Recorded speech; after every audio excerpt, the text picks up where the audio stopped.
Hey guys, tonight you find yourself standing in the chill before dawn beside a village smithy, where cold stone sweats in the dark, damp straw clings to your boots, and a thread of old smoke still hangs beneath soot-black rafters from yesterday's fire. Somewhere beyond the yard wall, a dog gives one doubtful bark, then thinks better of it. The bells of a distant priory drift through river mist, thin and hollow in the winter air, while a horse in a nearby lean-to breathes steam like a tiny dragon too tired to be impressive. Your fingers are already numb, your cloak smells faintly of wet wool and ash, and the ground underfoot has that faithful medieval texture of mud pretending to be solid land. Medieval travel brochures really oversold this experience.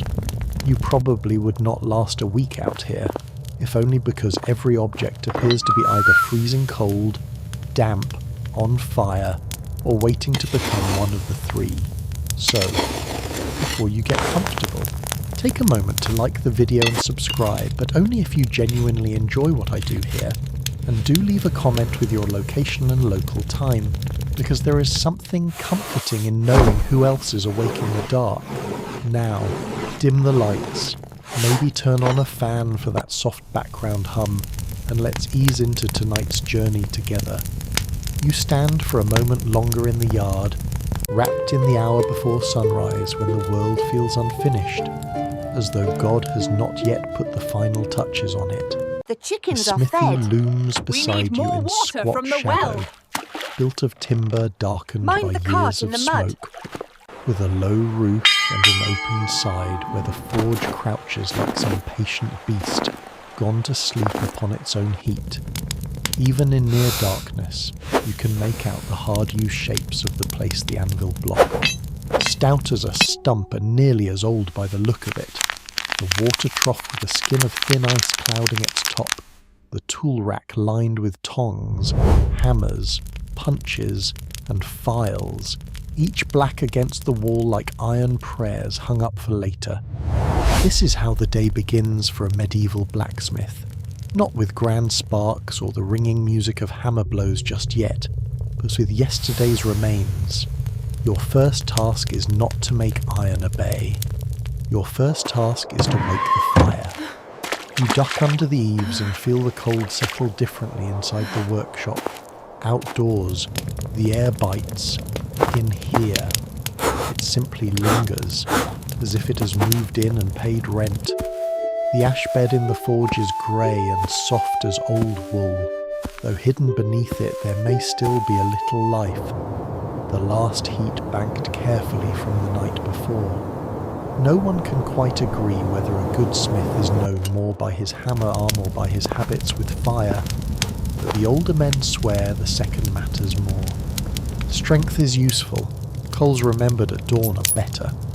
So you take up the rake and stir the ashes gently. A faint dull redness glimmers deep below, weak as a tired eye. There it is. You feel an absurd little triumph. The sort medieval people would never admit to but absolutely experience several times a day. With practiced care, you feed the ember nest dry kindling and charcoal, then lean over the bellows.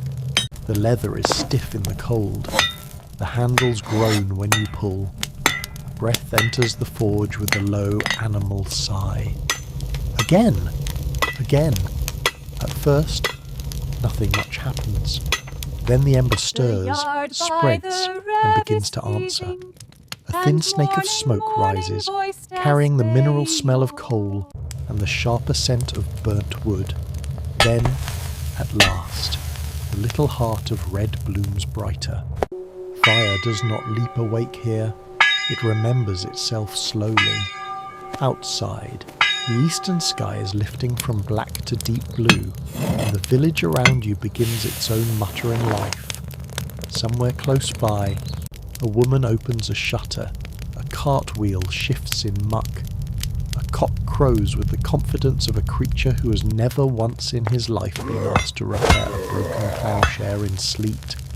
From farther off comes that same priory bell, marking an hour few villagers need named because their bones already know it. Time in this world is not kept by watches in pockets. It is kept by bells, light, hunger, weather, and routine. The monastery marks the hours for God. The blacksmith marks them for everyone else. When the fire has taken properly, you warm your hands over it, though only the fronts of your fingers benefit, the back still aching with cold. Your breath and the forge smoke mingle in the half-light. Beside the door hangs a horseshoe from some previous season, black and worn smooth. Some swear an old horseshoe over the threshold keeps spiteful spirits from entering a workshop. Others say it only works if it is found, not made, and only if hung with the ends upward. So luck does not spill out onto the floor among the rushes. Those who tell the tale never fully agree, but no one seems eager to remove it and test the matter. Near the bench lies a small bundle of herbs tied in string, tucked there by the smith's wife or mother, or perhaps some widow from the lane who knows remedies for smoke-choked lungs and singed skin. Rue, maybe, or mugwort. In a world where metal can burn, split, or maim in an instant, people keep saints in their prayers and herbs in their pockets just to be thorough. Now that the forge glows, the workshop begins to look less like a shape in darkness and more like a place where a life is lived. A wooden stool by the wall, a crust of yesterday's bread wrapped in cloth, a beeswax candle burned down to a stub, with dripped wax hardened onto the bench, a coarse wool glove with 2 fingertips charred away, a patched apron stiff with age and use. Blacksmithing, from afar, may sound almost heroic. Up close, it is mostly soot, waiting, and knowing where you left the tongs. You step back into the yard to fetch water and nearly slip in the mud, which is only the morning's first reminder that the earth itself is not on your side. Beside the shed, a dog appears from nowhere and watches you with the suspicious expression of a minor village official. He's the sort of dog who seems to belong to everyone and trust no one. Perhaps this is wise. He sniffs at your boot, decides you're mainly smoke and disappointment, and follows you anyway.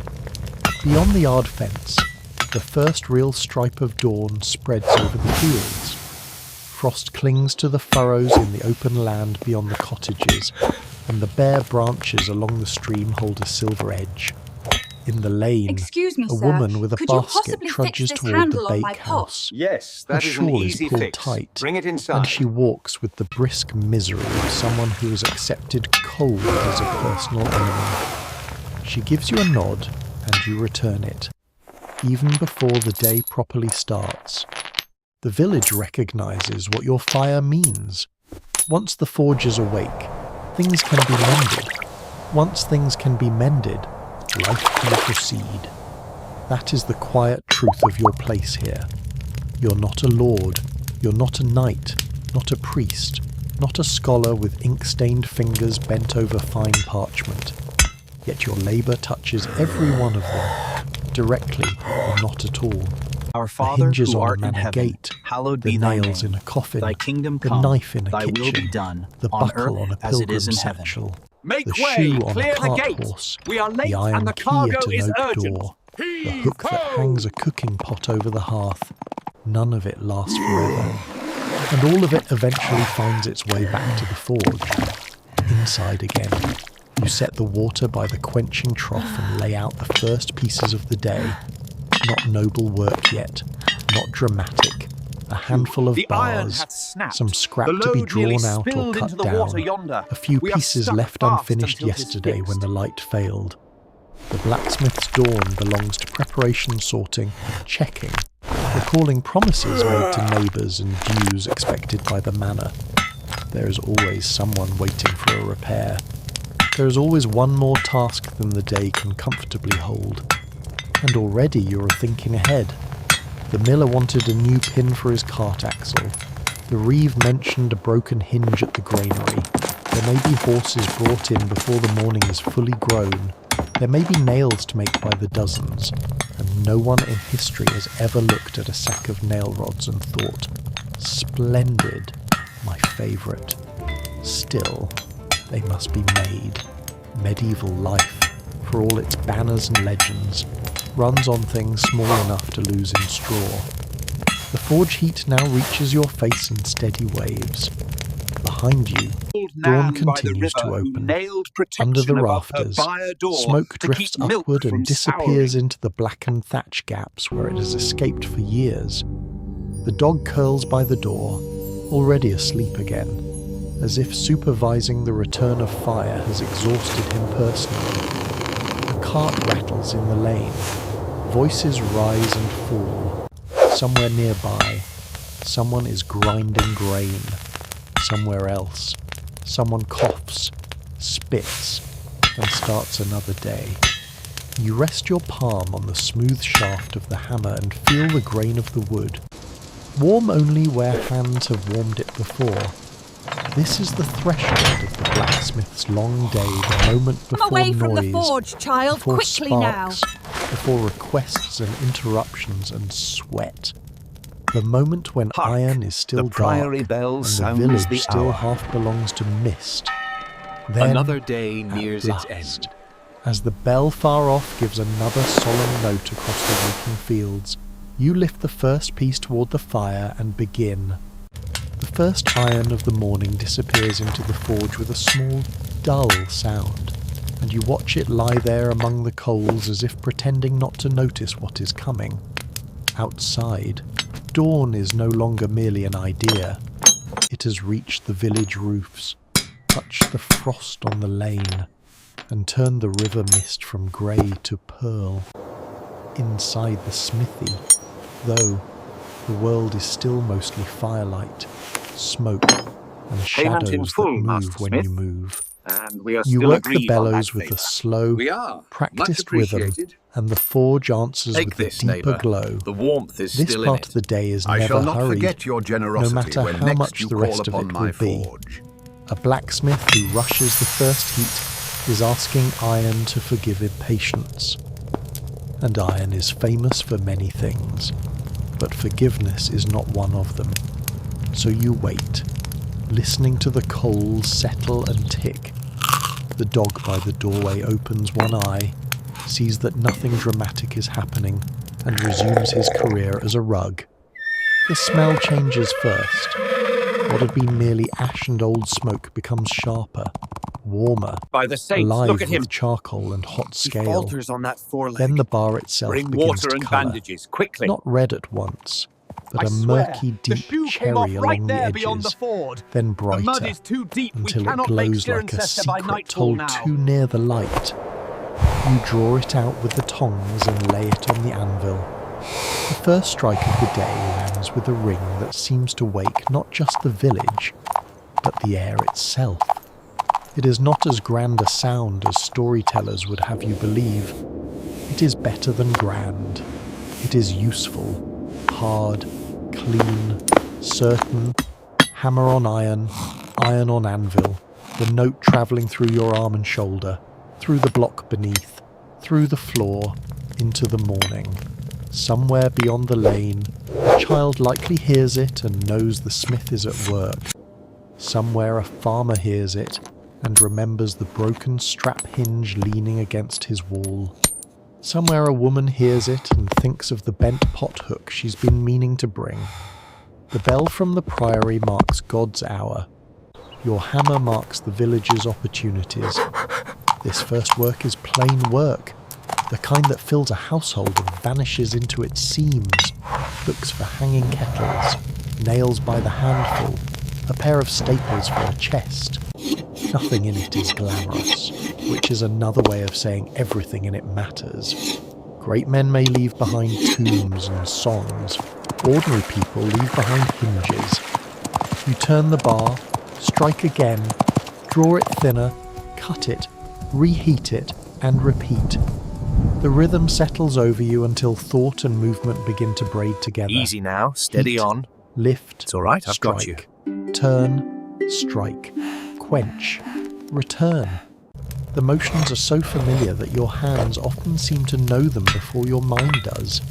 A good thing, too, because morning in a smithy leaves enough room in the head for other matters what must be done today. Which debts can wait.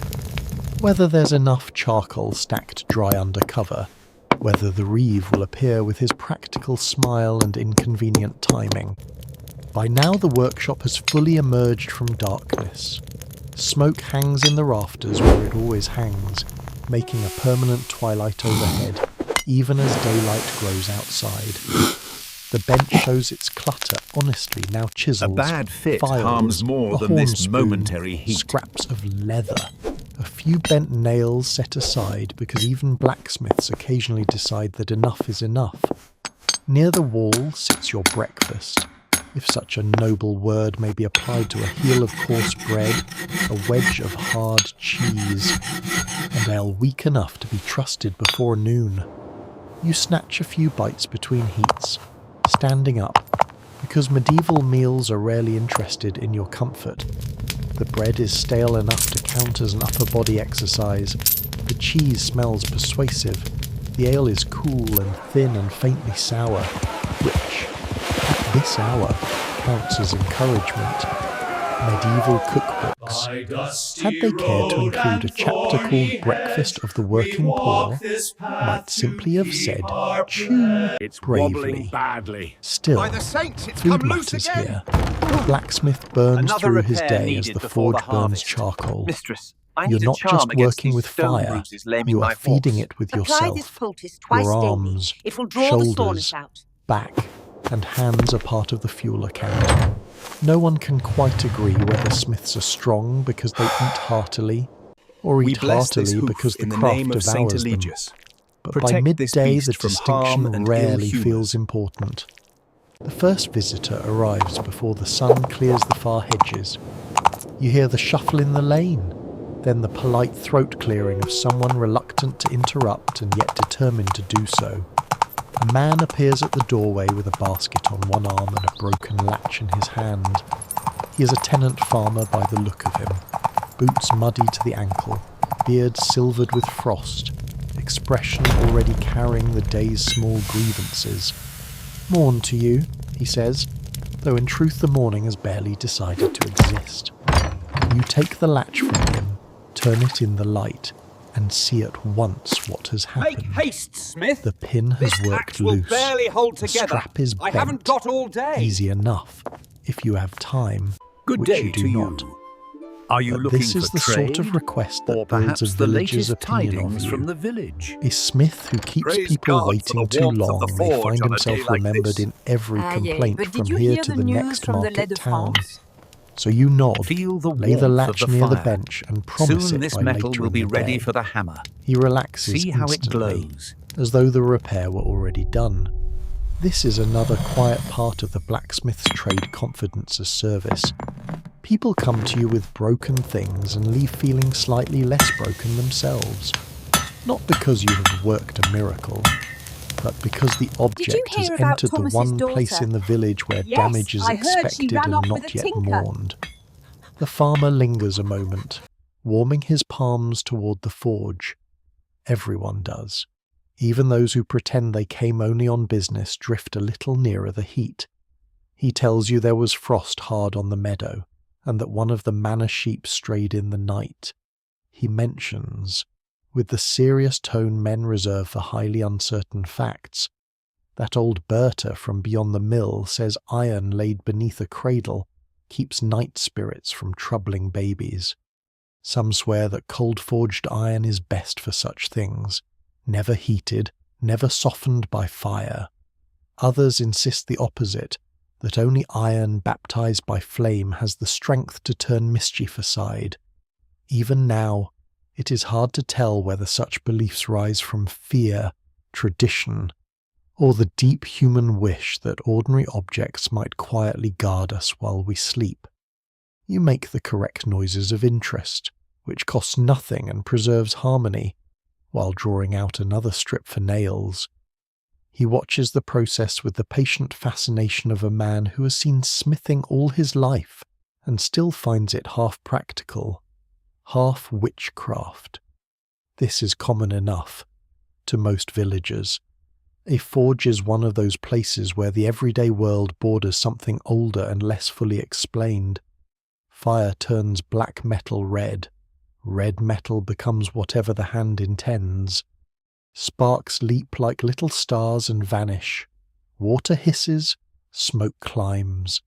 The blacksmith stands in the middle of it all, soot-marked and intent, coaxing shape from stubbornness, for people who spend their days in fields, dairies, bakehouses, and byres. That is close enough to magic to remain interesting. By the time the farmer goes, the lane is properly awake. 2 children race past chasing each other with willow sticks. A woman carrying kindling pauses to ask whether her pot handle can be mended. A cart rumbles by with one wheel complaining like a monk denied supper. You know that sound too well. Broken carts are the blacksmith's way of being invited into other people's bad mornings. Inside, the pile of finished little things begins to grow, nails cooling in a shallow tray, hooks laid in pairs, the staples stacked neatly. Small work, yes, but small work multiplies. Every chest lid, shutter, stable door, and cooking crane seems to call for another piece of iron. Medieval life has a genius for looking handmade because, inconveniently, it is. The sun finally reaches into the yard, though only in narrow strips between buildings. The light catches on the rim of the quenching trough and on the wet shine of mud outside.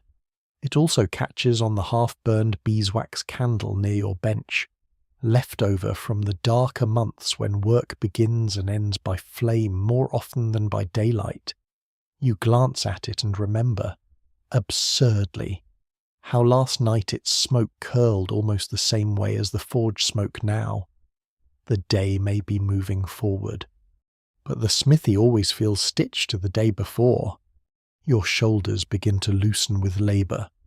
The cold that woke with you is gone now, replaced by warmth at the front, sweat at the neck, and the perpetual problem of having one side of your body in summer and the other in winter. Standing too near the forge roasts your face while your back remains aware of the draught under the eaves. Medieval climate control is a masterpiece of inconsistency. Still, the work steadies you. The morning's uncertainty burns away in heat and repetition. The first customers have come. The first promises have been made. Bread has been eaten, if not admired. The hammer has announced you to the world. All around, the village leans into its own labour's ovens firing, animals fed, shutters opened, wool shaken, pails carried, prayers muttered, curses swallowed. And at the centre of your corner of it, the forge breathes on. Then, just as you lay another iron rod into the coals and brush scale from the anvil with the back of your glove, you hear a new sound outside the gate, the heavy shifting step of a horse, the jingle of tack, and a voice already calling before it appears, as though urgency itself has learned to wear boots. The voice reaches the yard before the man does, rough with the cold and carrying that familiar note of practical concern that usually means someone's day has gone crooked on a wheel, a hoof, or a hinge. You set down the rod, wipe the back of your wrist across your brow, and turn toward the doorway while the forge crackles behind you like an impatient witness. A carter appears first, broad-shouldered and red-nosed, leading not a horse but a hand-cart whose side rail drags low and crooked. Behind him shuffles his younger son, perhaps 12, perhaps 14, at that uncertain age when medieval boys are either children or almost men, depending entirely on how much work needs doing. Between them they carry, half lift and half drag, the cart's broken iron strap and the bent pin that once held the whole business together. So this is how the fuller morning begins, not with grandeur, not with shining swords or noble commissions, but with a man whose cart has decided, in the honest spirit of all carts, to fail him at precisely the least convenient moment.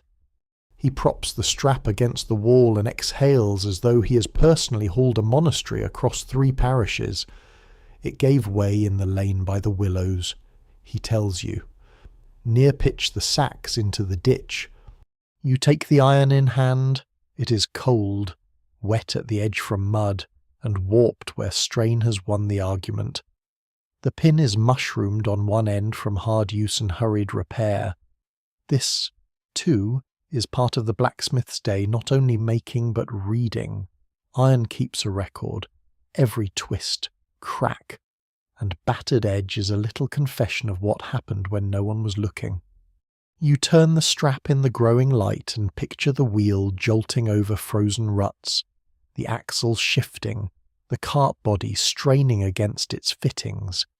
No one can quite agree whether carts are built by men of optimism or despair.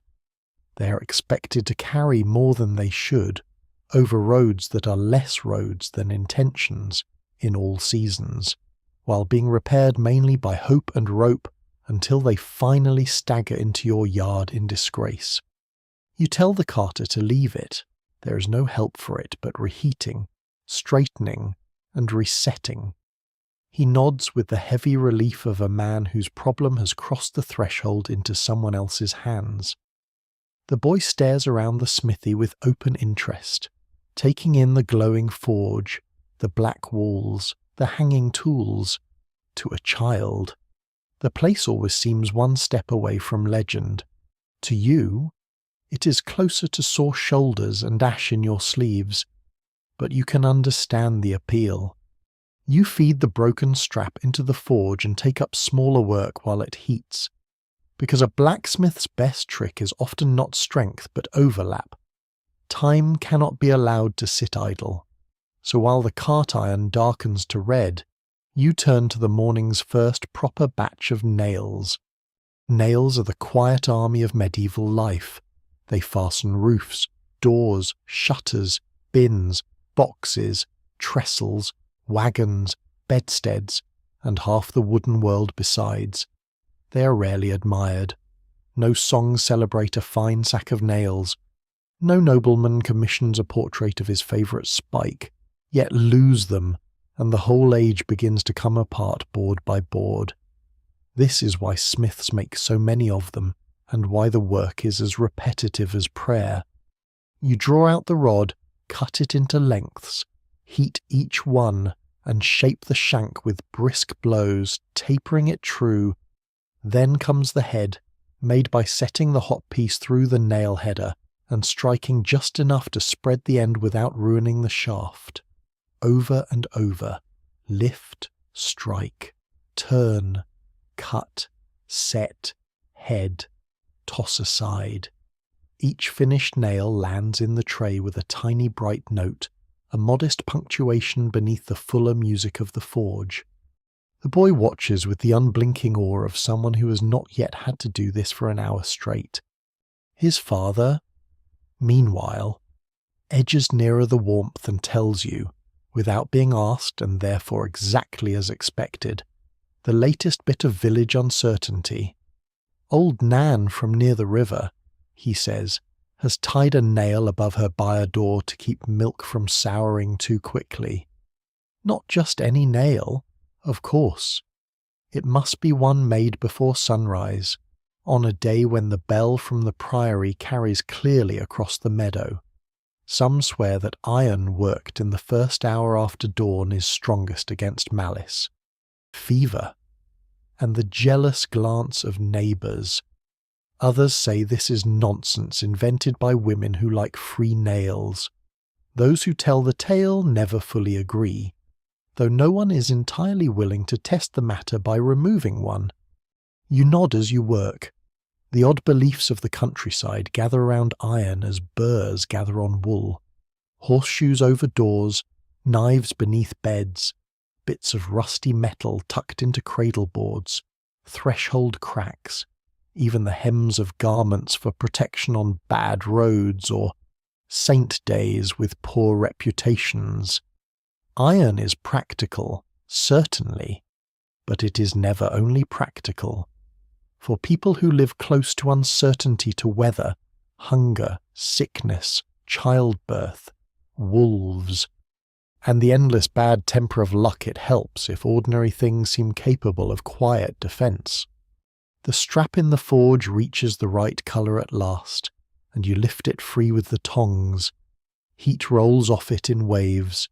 The bent place glows yellow-red, too bright to stare at for long, and when you lay it on the anvil, the scale flakes away beneath the first blows like black snow. This is different work from nails. Bigger, slower, less exact in one sense and more exact in another.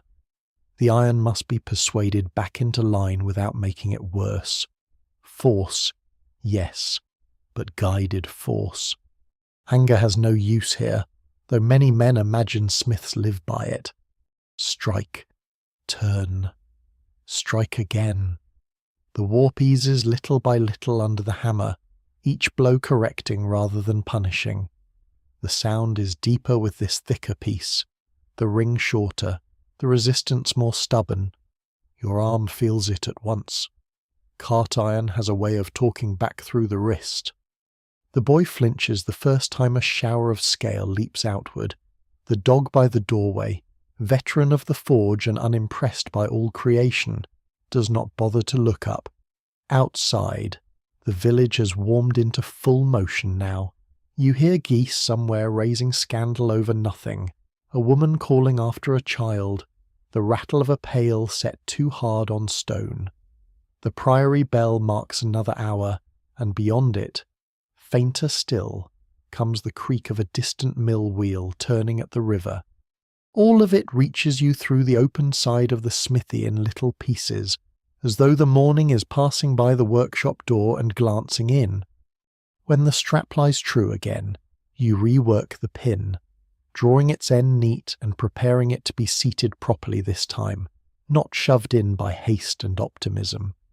Medieval repair often depends on the difference between properly fixed and held together until after market day, and your customers do not always prefer the first option unless they have recently suffered the second. While the iron cools a little, you turn to the latch the farmer brought earlier. Such is the shape of a blacksmith's morning, one object after another, each with its own small urgency, each belonging to some corner of life beyond your walls, a chest that will not close, a gate that sags, a pot handle that threatens to part company with supper. There is no grand plot to the work, only accumulation. By noon you will have touched half the village without leaving the yard. The latch takes only modest correction. A reheated strap, a new pin, a few deft taps to straighten the bend where a careless hand or perhaps a strong wind and a weaker hinge has put it out of temper. It is the sort of thing people call a little job, by which they generally mean it will consume time in inverse proportion to the money it brings. Still, the village runs on little jobs. Great lords imagine power lies in banners and seals. In truth, much of civilization depends on whether doors remain attached.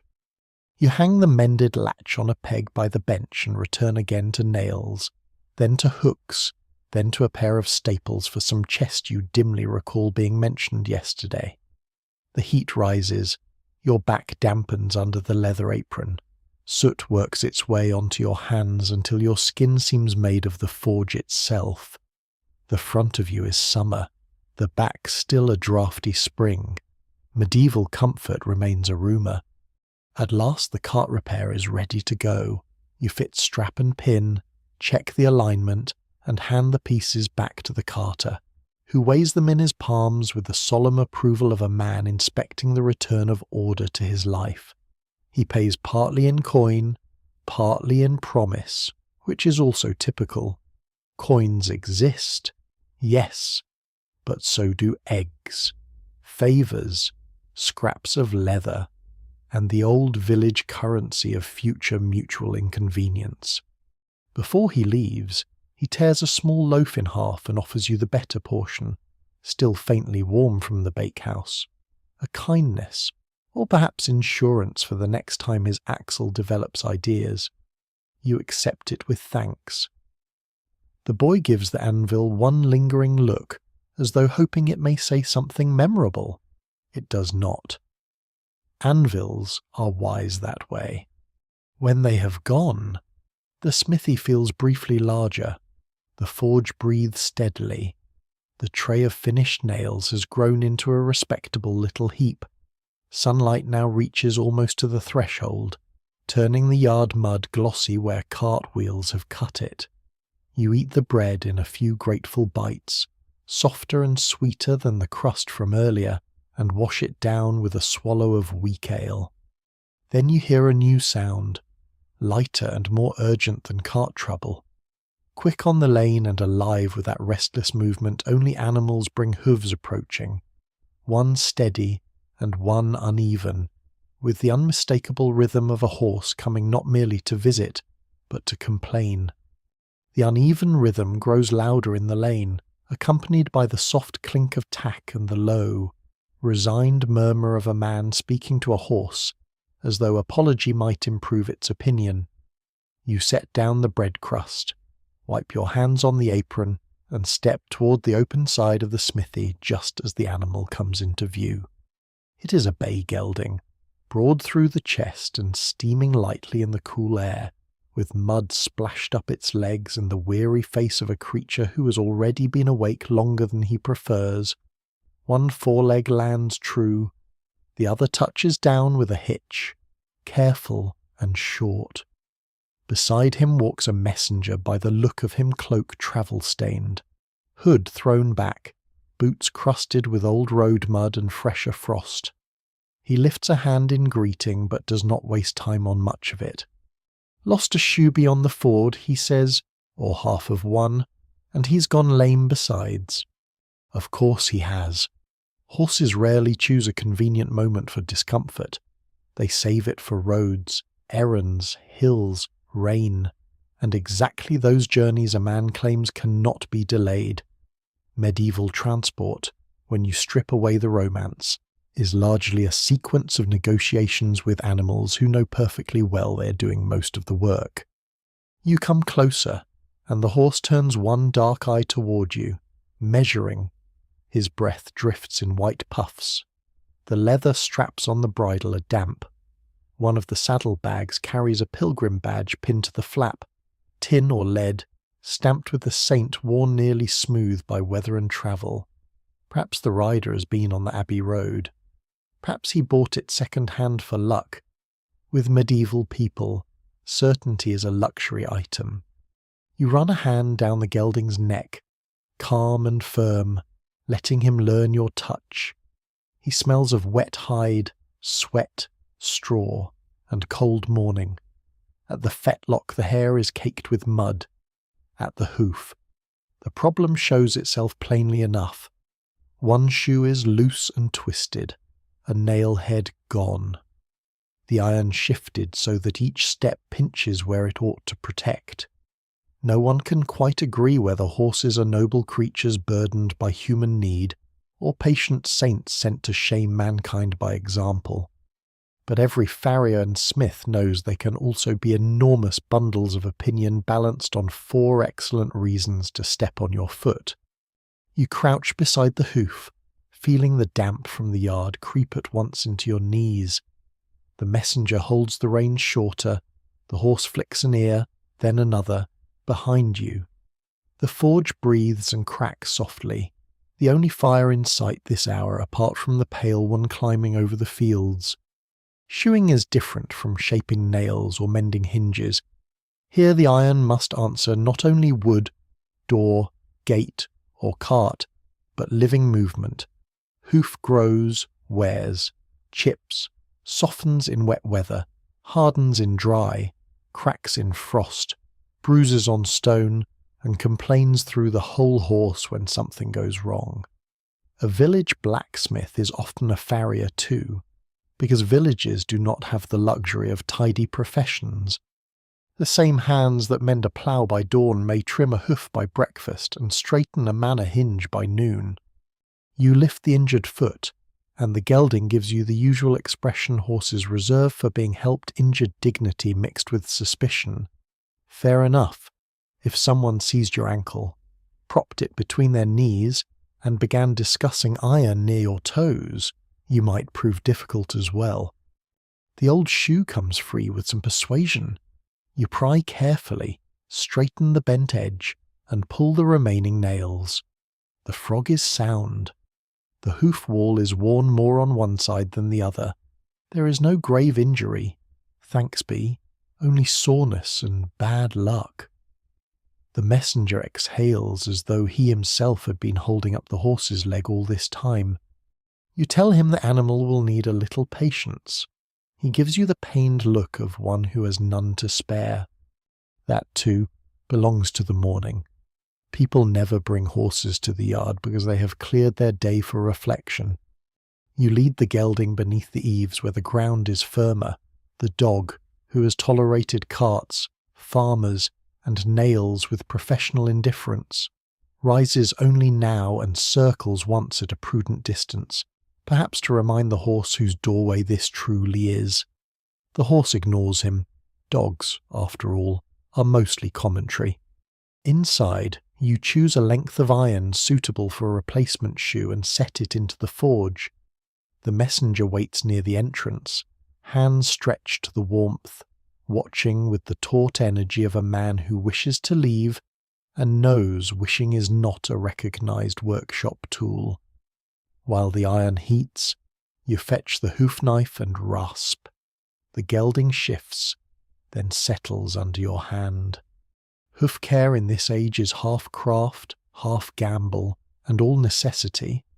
Roads are cruel in winter, worse in thaw, and often made of whatever the last 100 feet happen to be. A horse may go from packed earth to frozen ruts to loose stones to boggy lane in the course of half a mile. Carters, reeves, messengers, pilgrims, peddlers, and manor riders all depend on hooves staying sound longer than the roads deserve. Some swear a horse should wear an amulet braided into the mane against stumbling. Some tie a saint's token to the bridle when a journey begins at dawn in bad weather. Others trust only good iron, trimmed hooves, and God in that order. You pare away the rough edge, clean the sole, and rasp the wall level where the old shoe has twisted the wear. The scent that rises is dry and strange, somewhere between horn and dust. The gelding leans his weight into your shoulder for a moment, a gesture of alarming trust from something large enough to ruin the rest of your week. You murmur to him, the way everyone does around horses, in that low repetitive tone that means almost nothing in words and almost everything in intention. When the iron is ready, you lift it from the forge glowing red-orange and carry it to the anvil. This is work with curve and judgment rather than mere force. You hammer the bar into an arc, turning it carefully, shaping branch and toe, drawing the heels, punching the nail holes at the proper slant, strike, turn, glance, judge. The anvil answers in bright ringing notes. Scale flakes off in sparks. The messenger watches as though a solution is materializing from the heat itself, which in a sense it is. The shape nears true, but near true is not good enough for a hoof. You hold it up, compare, return it to the fire, then refine it again. This is why smithing looks slower than onlookers expect. Iron can be persuaded, but only by someone willing to admit it has preferences. Medieval men may give many speeches about mastery. The better craftsmen quietly learn negotiation. At last the shoe matches what the hoof asks of it. You set it briefly hot against the trimmed foot to mark the fit, and a sharp hiss rises with that unmistakable burnt horn smell that always makes first-time witnesses look offended. The horse jerks a little, more from the indignity than from pain, and the messenger grimaces as though he himself has been singed. It does less harm than a bad fit. You tell him. He nods, though not with the face of a man entirely persuaded.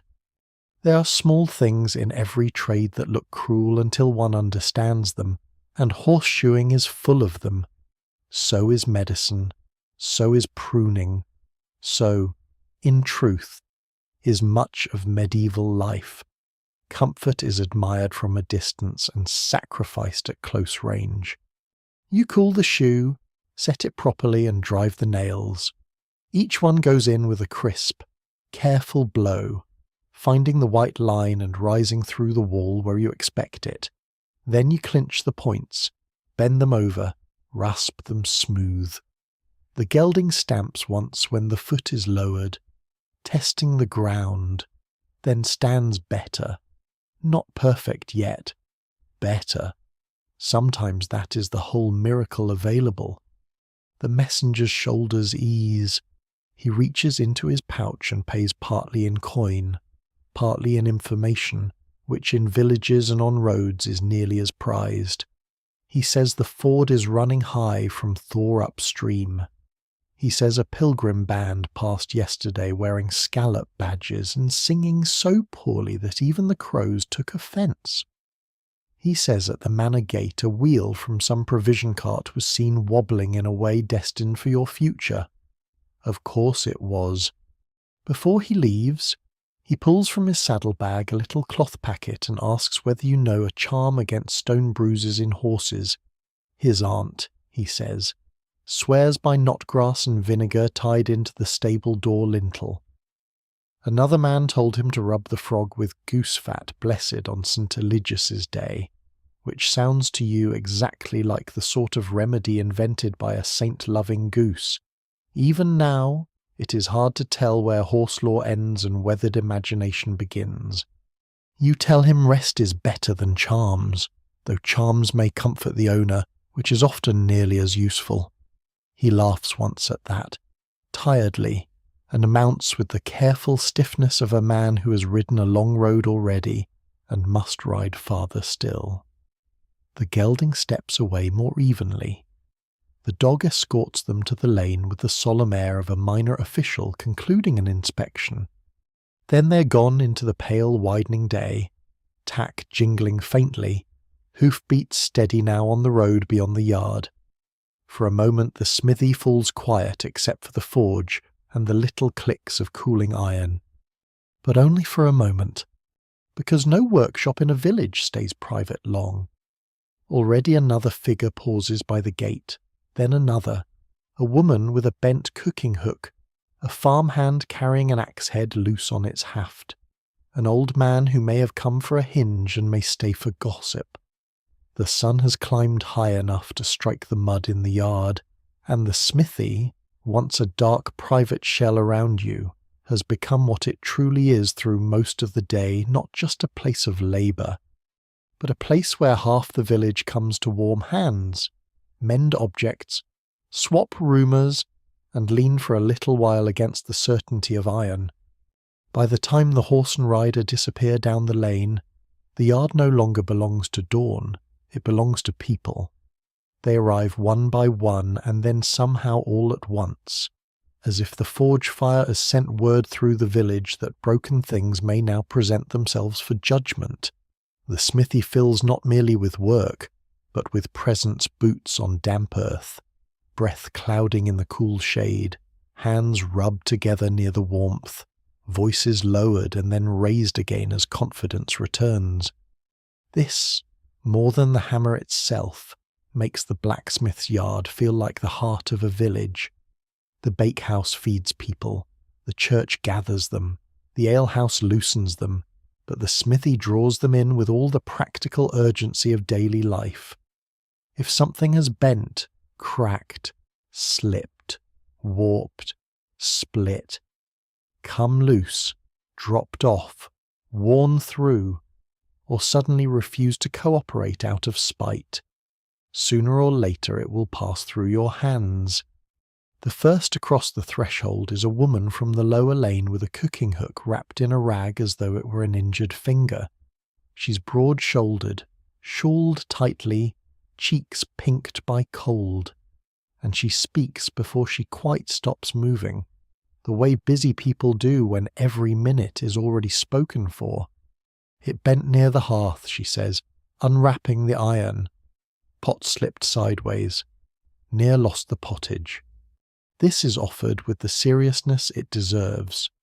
A spilled pottage in a working household is not merely an inconvenience. It is the kind of domestic disaster that turns an ordinary day into a muttered grievance with witnesses. You take the hook, inspect the bend, and promise it soon. She nods once, satisfied, and edges nearer the fire without asking. Palms turn to the heat. Behind her comes a farmhand carrying an axe head in one hand and the splintered haft in the other. Behind him, an older man whose hinge problem may be genuine, though his true purpose appears to be standing where there is warmth and news. Behind him, a boy sent with a bundle of loose nails and no useful explanation. A smithy, once the door is open and the day established, becomes less like a workshop and more like a little court where iron cases are heard without appointment. You work while they gather. The bent cooking hook goes into the fire. The axe head is set aside for rehafting. The hinge joins the row of objects awaiting their modest resurrection. The forge glows steadily now, charcoal settling inward with the soft collapse of well-fed heat. Every now and then you work the bellows, and the coals brighten at once like a thought taking shape. Conversation builds around the forge the way smoke builds under rafters. No one announces it. It simply happens. The woman with the hook mentions that the miller's daughter is to be married after Easter if her cough improves. The farmhand says the manor swine broke through a fence in the night and rooted half a kitchen garden into misery. The old man contributes, with the grave relish of one delivering state intelligence, that the suspicious monk from the priory was seen again on the road at dusk, carrying a parcel wrapped in waxed cloth and looking as though he trusted no soul on earth. You remember hearing of him before, a narrow-faced man, ink on his cuffs, always in a hurry and somehow never at ease. No one can quite agree whether he is merely responsible for dull abbey errands or secretly involved in something richer, stranger, or more embarrassing. In villages, mystery is often just paperwork glimpsed from a distance. The woman laughs softly and says monks are always carrying objects either too holy or too dull to explain. Some swear abbey cellars contain relics no one has properly identified for a century. Bones and locks of hair and splinters of old wood each tagged in a different hand. Others say half the relics in Christendom are labels attached to hope. Those who tell the tale never fully agree, though they tell it with admirable commitment. You pull the cooking hook from the fire and lay it on the anvil. A few measured blows straighten the bend. A turn of the tongs restores the curve, and in less time than it took to explain the accident, the thing is useful again. This is one reason people linger here. The forge offers a rare kind of reassurance visible correction. Elsewhere in life, trouble often spreads slowly, invisibly, stubbornly. Here, a warped piece of iron glows, is struck, and emerges right. It is no wonder villagers treat the place as half workshop, half remedy. The woman takes back the hook with a face that suggests supper has been saved from future indignity. She pays in small coin and, after a moment's search in her basket, in 2 onions besides, a blacksmith's household survives on such layered economies. Coin when possible, goods when sensible, favours always pending. The farmhand brings forward the axe head next. Up close he's younger than you first thought, with hay caught in the weave of his tunic and a split at one cuff that has gone beyond mending and entered the realm of habit. He tells you the haft cracked while splitting alder by the stream. You ask if the wood was green. He shrugs in a manner that answers yes, no, and perhaps all at once. Medieval labour often depends on using what is at hand and regretting it only when necessary. You choose a seasoned haft from the rack and begin fitting the eye, shaving, testing, seating, shaving again. This quieter work changes the sound of the smithy for a while. Less ringing, more scrape and tap, the sort of pause in noise that invites voices to fill it. The old man with the hinge has by now established himself near the door and is telling the boy with the nails that, in his youth, people respected tools properly and no gate in the parish sagged unless cursed. This sounds improbable on its face, which may be why he says it so often. A blacksmith hears everything, not because people confide in you deliberately, though sometimes they do, but because workshops are one of the last places where no one expects complete silence, and no one quite notices how much they have said until they are saying more. They warm their hands, watch the work, and the words come out with the steam from wet cloaks. You hear who owes whom barley. Which widow is thinking of sending her son to an uncle in town? Which cow has gone dry? Which road is passable and which ford has turned treacherous? Who is ill? Who is proud? Who bought a pilgrim badge and never left the parish? Who still claims to have seen corpse lights over the marsh by Candlemas? Though even now it is hard to tell whether those were spirits, lanterns, or ale recollected with artistic freedom. The boy, restless and underused, asks whether it is true a smith can tell a liar by the sound iron makes in his hands. The old man says yes at once, because old men are never troubled by a lack of certainty. The farmhand says he has heard that iron forged on a saint's feast day keeps secrets better than iron made in ordinary time.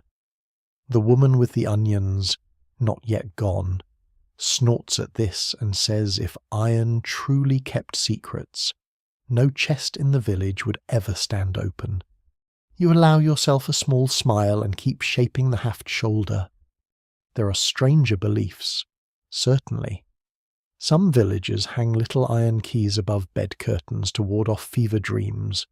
Some tuck rust flakes into charm bags with rosemary, rowan bark, and a scrap of prayer.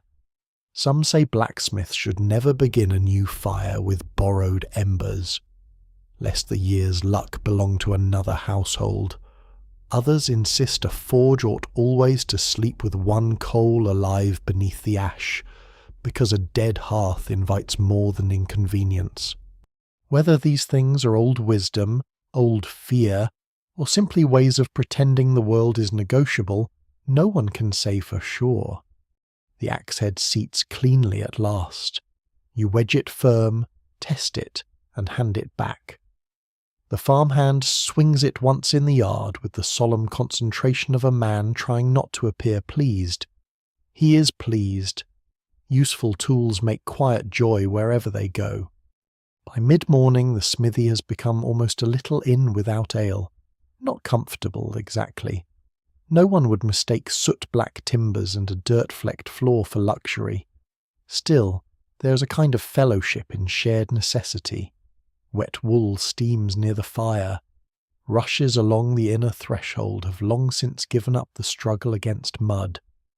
The half-burned beeswax candle on the bench catches a line of sunlight now, and glows pale gold, though it is not lit.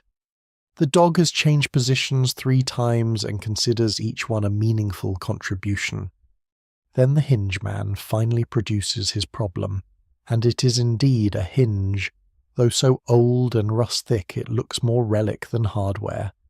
You take it from him, noting the cracked strap and the worn pin, and he begins at once to explain the history of the door to which it belongs, the condition of the frame, the damp in the wall, the quality of oak in former times, and the moral decline of carpenters.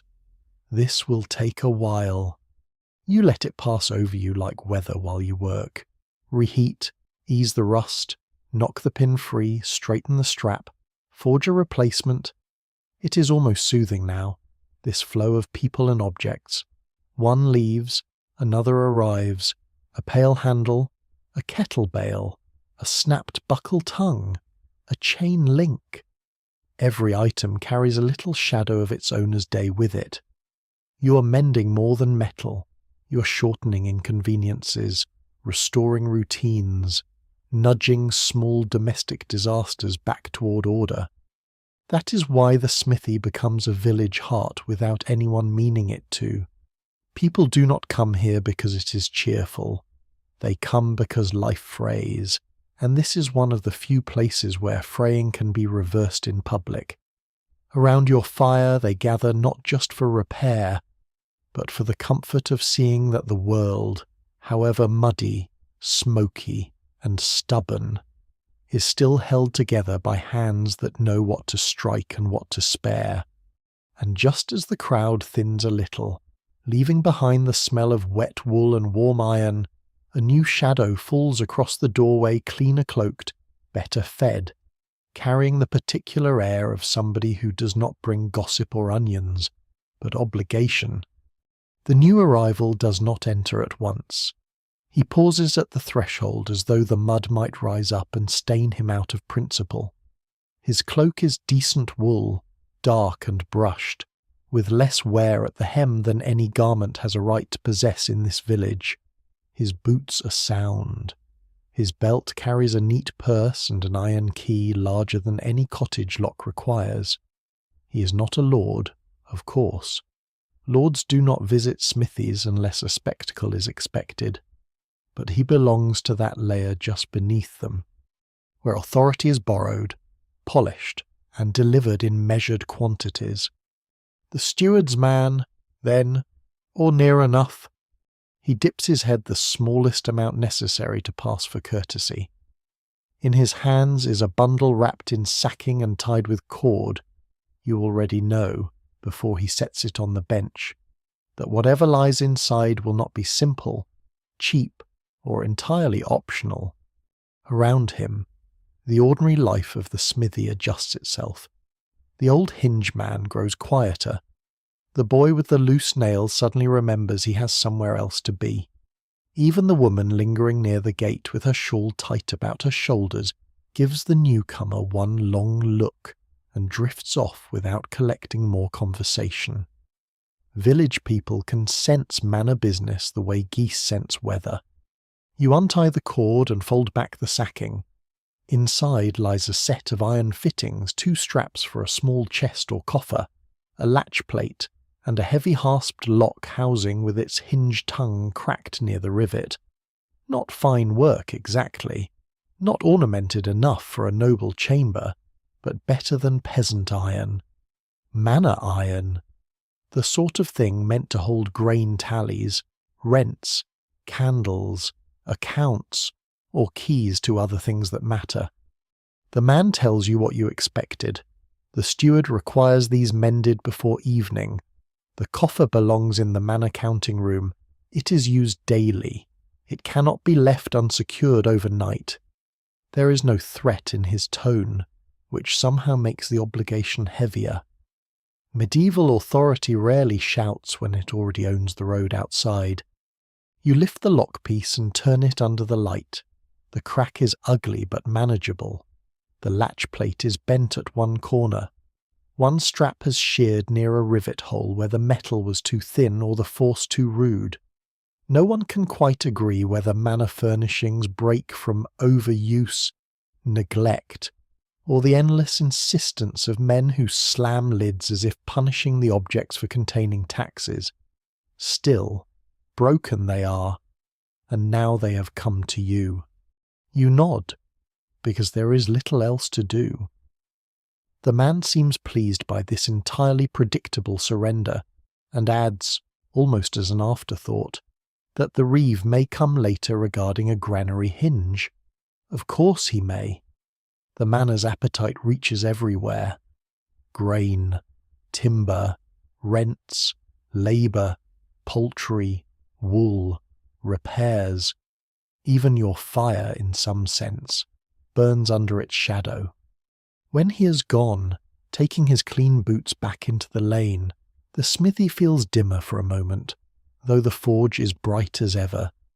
It is not the light that changed, it is the shape of the day. Morning work for neighbours has one rhythm. Manor work has another.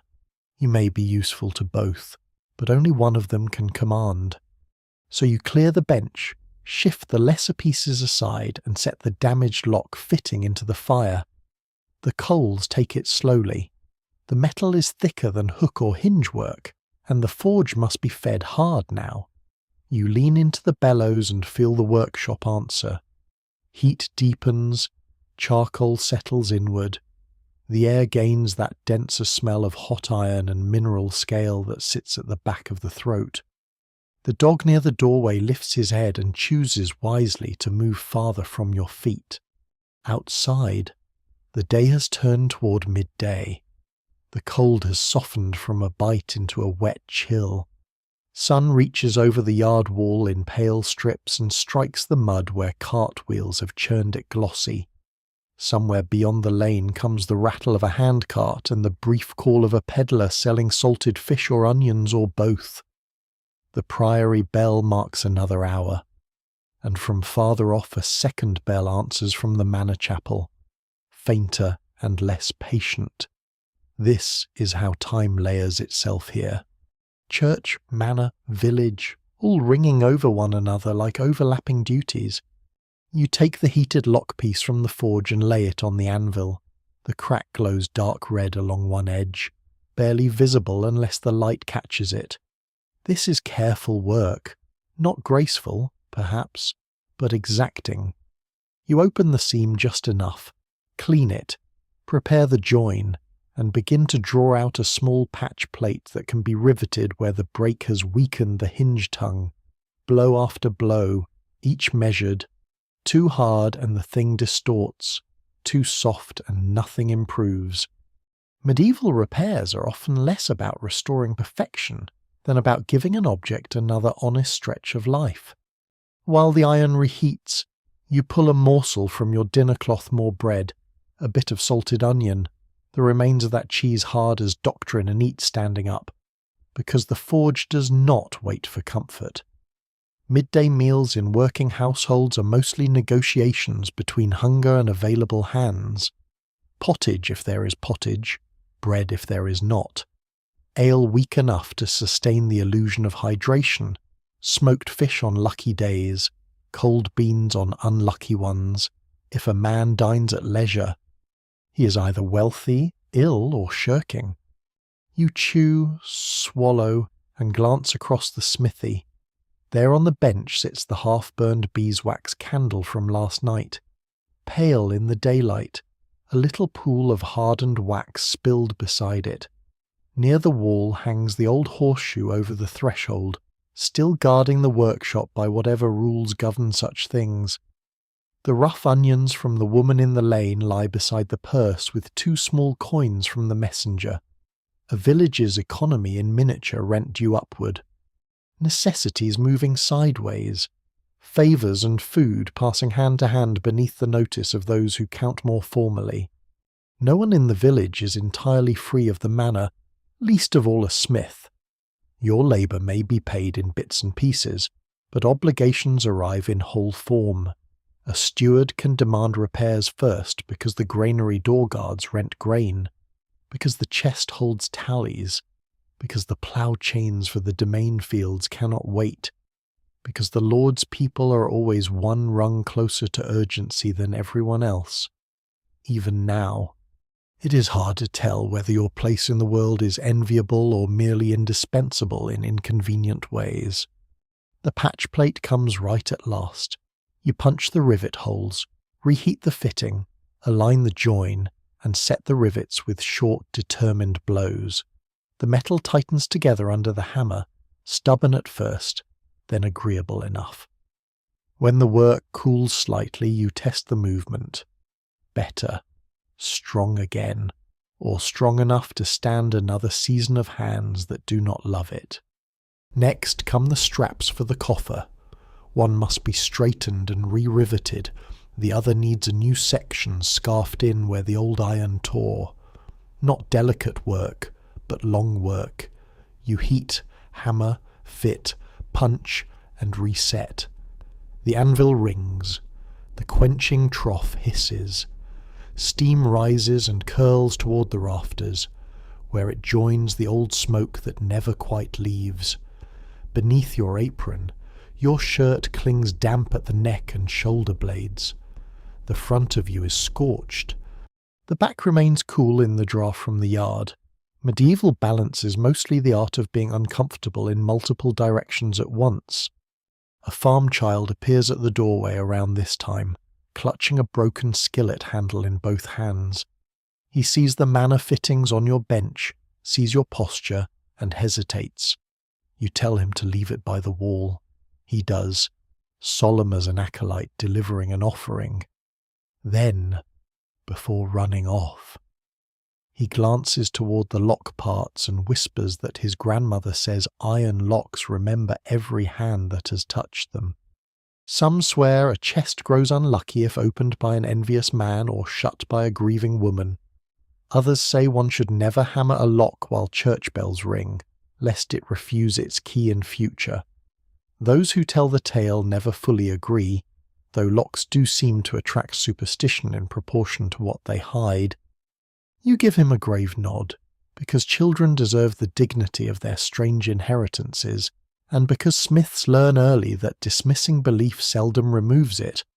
Better to let it hang in the air with the smoke and get on with the work. The midday light shifts a little, whitening near the doorway.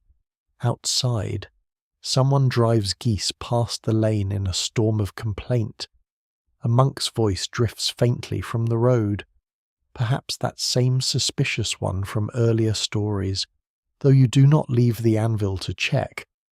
A broken cartwheel creaks somewhere toward the green, not yet near enough to be your problem, but moving, unmistakably, in that direction. The village continues around you while you remain at the centre of this smaller weatherfire iron bellows breath. At last the coffer fittings are done. You lay them on the bench in order straightened straps, reset latch, repaired lockpiece, all darkening as they cool. They are not beautiful, but beauty was never what the steward requested. They are sound, and sound is the more useful virtue. You wipe your brow with the back of your wrist, leaving a streak of soot you will discover only much later. For a brief moment you stand still and listen. The forge murmurs, the dog snores softly.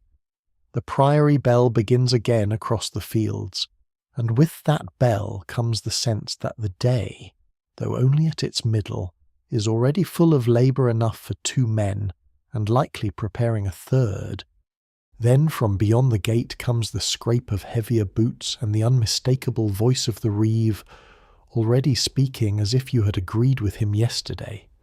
The reeve's voice arrives before his body, which is fitting, because reeves are often made of announcement first and man second.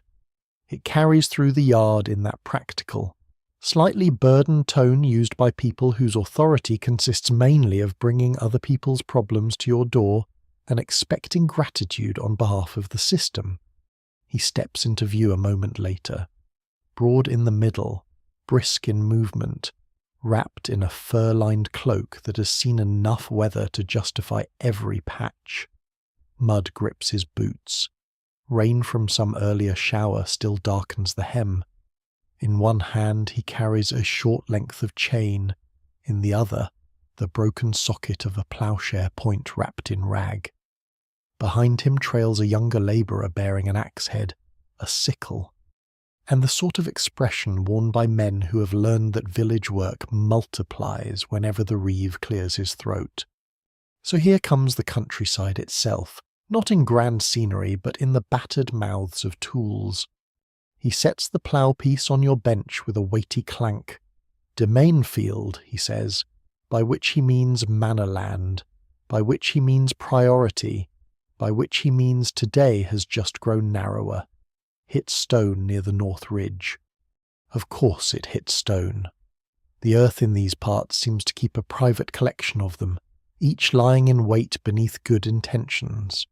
Fields look calm from a distance, all frost and furrow and broad brown patience under the pale sky. Up close, they are a conspiracy of roots, hidden flints, old stumps, wet patches, and soil that alternates between sticky as glue and stubborn as baked clay. Every plough that feeds a village is one bad jolt from needing you. You lift the broken socket and turn it in the light. The fracture is ugly, not fresh from bad forging, but torn from strain and impact. There is no quick tap and send for this. It must be reforged where it failed, perhaps strengthened if the iron allows. Beside it, the chain has worn thin at one link, stretched by use.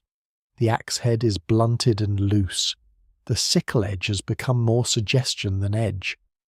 This is the blacksmith's true midday kingdom, not ornaments, not weapons, not noble hardware, but the iron that goes out into fields and woods and comes back tired. You nod once, which the reeve accepts as complete consent to his hopes. He tells you the plough is needed by tomorrow, sooner if God can be persuaded. The north strip is to be turned before the next wet spell. The steward has asked twice already. There is mention of oats and tenants and delay, and in all of it you hear the same quiet truth when the tools fail. The whole village feels it eventually in bread, rent, or temper. When he has gone, taking his urgency with him but leaving the objects behind, you stand for a moment at the bench and look at the little assembly of labour laid out before you.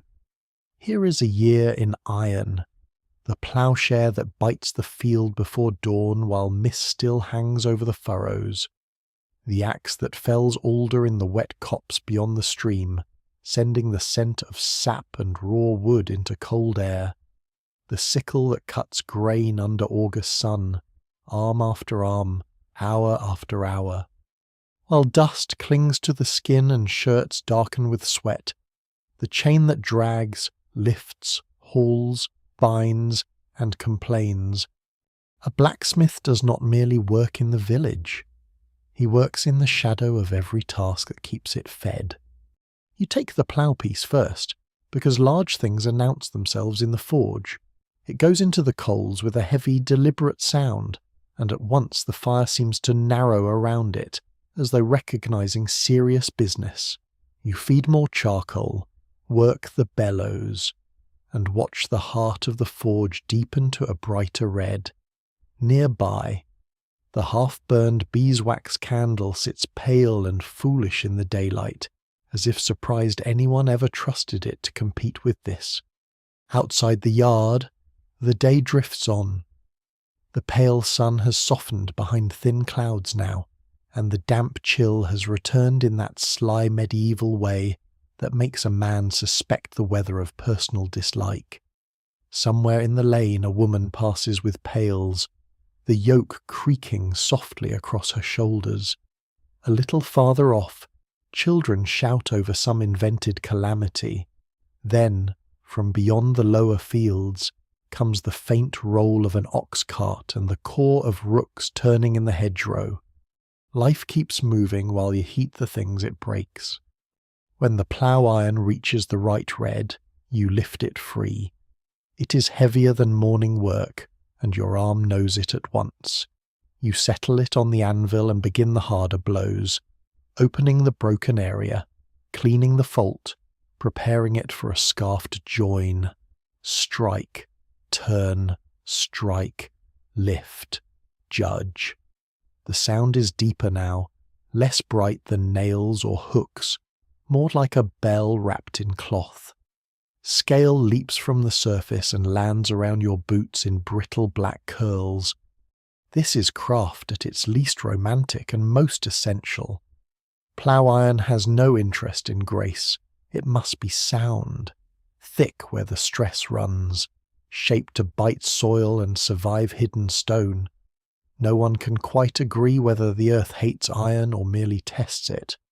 But every ploughman knows the land is full of old grudges. Roots catch, flints jar, buried shards of forgotten tools rise up like relics of past bad luck. Some swear that when a plough strikes the same stone twice in one season, It marks a ferry crossing or an unquiet patch of ground. Others say it marks only a lazy boy with poor memory. Those who tell the tale never fully agree, though both explanations are used with conviction. You reheat and weld the break, hammering the join closed while the metal still answers. This takes strength, yes, but not the swaggering kind men boast of in alehouses. It takes the patient strength of keeping the rhythm true, of knowing when the iron is ready and when it is not, of spending your body carefully so it will still belong to you by dusk. Sweat runs beneath your cap and along your neck despite the cold air on your back. Your hands are black to the wrist. Your forearms ache in that steady, familiar way that says the day has moved properly into your muscles. When the repaired plough socket cools enough to handle, you set it aside and take up the edge itself, reshaping where the point has gone broad and tired. The ploughshare must enter the earth cleanly, too blunt, and the field resists, too thin, and it fails again.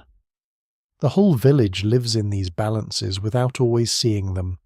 Bread begins here, at the forge as much as in the oven. The younger labourer returns while you work, sent back by the reeve with a scrap of bread and a heel of smoked fish, as if to encourage your speed through nutrition. You accept it gratefully and eat between heats, standing up beside the bench. The fish is salty enough to wake the dead, the bread dense enough to discourage them again. Still, it is welcome. A blacksmith's dinner is often whatever can be held in one hand while the other still belongs to the tongs. The labourer lingers to watch, drawn by the old fascination people always feel when iron changes in front of them. He tells you the north field is already half turned and the soil there runs dark this year. He says one of the manor plough oxen has a cough, and the carter insists on rubbing its chest with goose grease mixed with ground thyme and a pinch of ash from Palm Sunday. Some swear beasts recover faster if a charm is tied in the yoke bow. Red thread crossed 3 times and knotted before dawn. Others trust leeches, herbs, warm mash, or blunt prayer. Even now, it is hard to tell where husbandry ends and hopeful ritual begins. You say little, only enough to keep him talking because work goes easier under a stream of harmless words. He mentions the woods beyond the common where coppices are cutting hazel. He says the charcoal burners in the farther clearing have stacked their mounds well this season, and that one old burner claims the smoke shifts differently when St. Clement is displeased with the iron trade. That sounds exactly like something a man would say after years alone with wood smoke and half-burnt silence. By the time he leaves, the plough work is done enough to promise. Then you turn to the axe head. Axes carry the forest back to the village one blow at a time. Firewood, fence posts, tool handles, wheel spokes, roof timbers, byre rails, coffin boards, all begin with edge and grain. This one needs dressing and setting, not drama. You reheat, true the eye, draw the bit slightly, then quench and stone the edge until it will bite again. Beside it the sickle waits, curved and patient as a moon sliver. The sickle is a different sort of iron entirely. It belongs to harvest, to wrists and fingers, to the swish and gather of grain under summer light. Yet here it lies in your smoky workshop in the grey middle of the year, edge worn from old cutting, asking for renewal long before the fields are ready. This is another truth of medieval life seasons overlap in tools long before they overlap in weather. Men prepare for hay while still burning winter wood. They mend harvest iron in spring and plough gear in frost. Time is kept not only by bells and saints' days, but by what must be ready when the earth changes its mind. You sharpen the sickle with care, preserving the curve, feeling the metal's thinness under your hand. The dog has curled again by the threshold, warm now, one paw over his nose. The workshop smells of coal smoke, hot scale, damp wool, and that faint metallic sweetness that lingers after quenching. On the floor, rushes near the inner wall have long ago given up any claim to freshness. Overhead, the rafters are black with years. In one corner hangs an old herb bundle mugwort, perhaps, or who left there against coughs, burns, or whatever nameless workshop mischief people prefer not to invite. As you lay the finished tools together, the plough iron restored, the axe head renewed, the sickle keen again, you feel the odd quiet satisfaction of sending strength back outward. These will leave the yard and vanish into fields, woods, and labour. They will not be admired, they will simply be used until they fail honestly again. Then, just as you wipe the edge clean and set the chain link ready for its turn, the light at the doorway alters. A cloud has moved over the yard. The air cools. Somewhere beyond the roofs, thunder mutters low and far off, and the first thought of rain comes threading through the lane. The first hint of rain is not the drop itself, but the smell. It moves across the lane before the weather arrives, cool and mineral, carrying with it the damp breath of distant fields and the sharp promise of mud renewed. You pause with the chain link in hand and glance toward the open side of the smithy, where the pale light has gone flatter all at once. A cloud has drawn itself over the village, muting the roofs, the yard, the little strips of sun that only moments ago lay across the churned earth like scraps of linen. Then comes the sound, a soft tapping at first on the eaves, on the fence rail, on the leafless branch overhanging the wall. Nothing dramatic, just enough to remind everyone with livestock, laundry, grain sacks, or weak roofing that heaven remains an active participant in the day. Rain changes a forge without touching the fire. The air grows heavier. The smoke hangs lower under the rafters before finding its way out. People appear at the doorway with that particular medieval expression which combines resignation, dampness, and a strong preference not to stand outdoors unless God insists.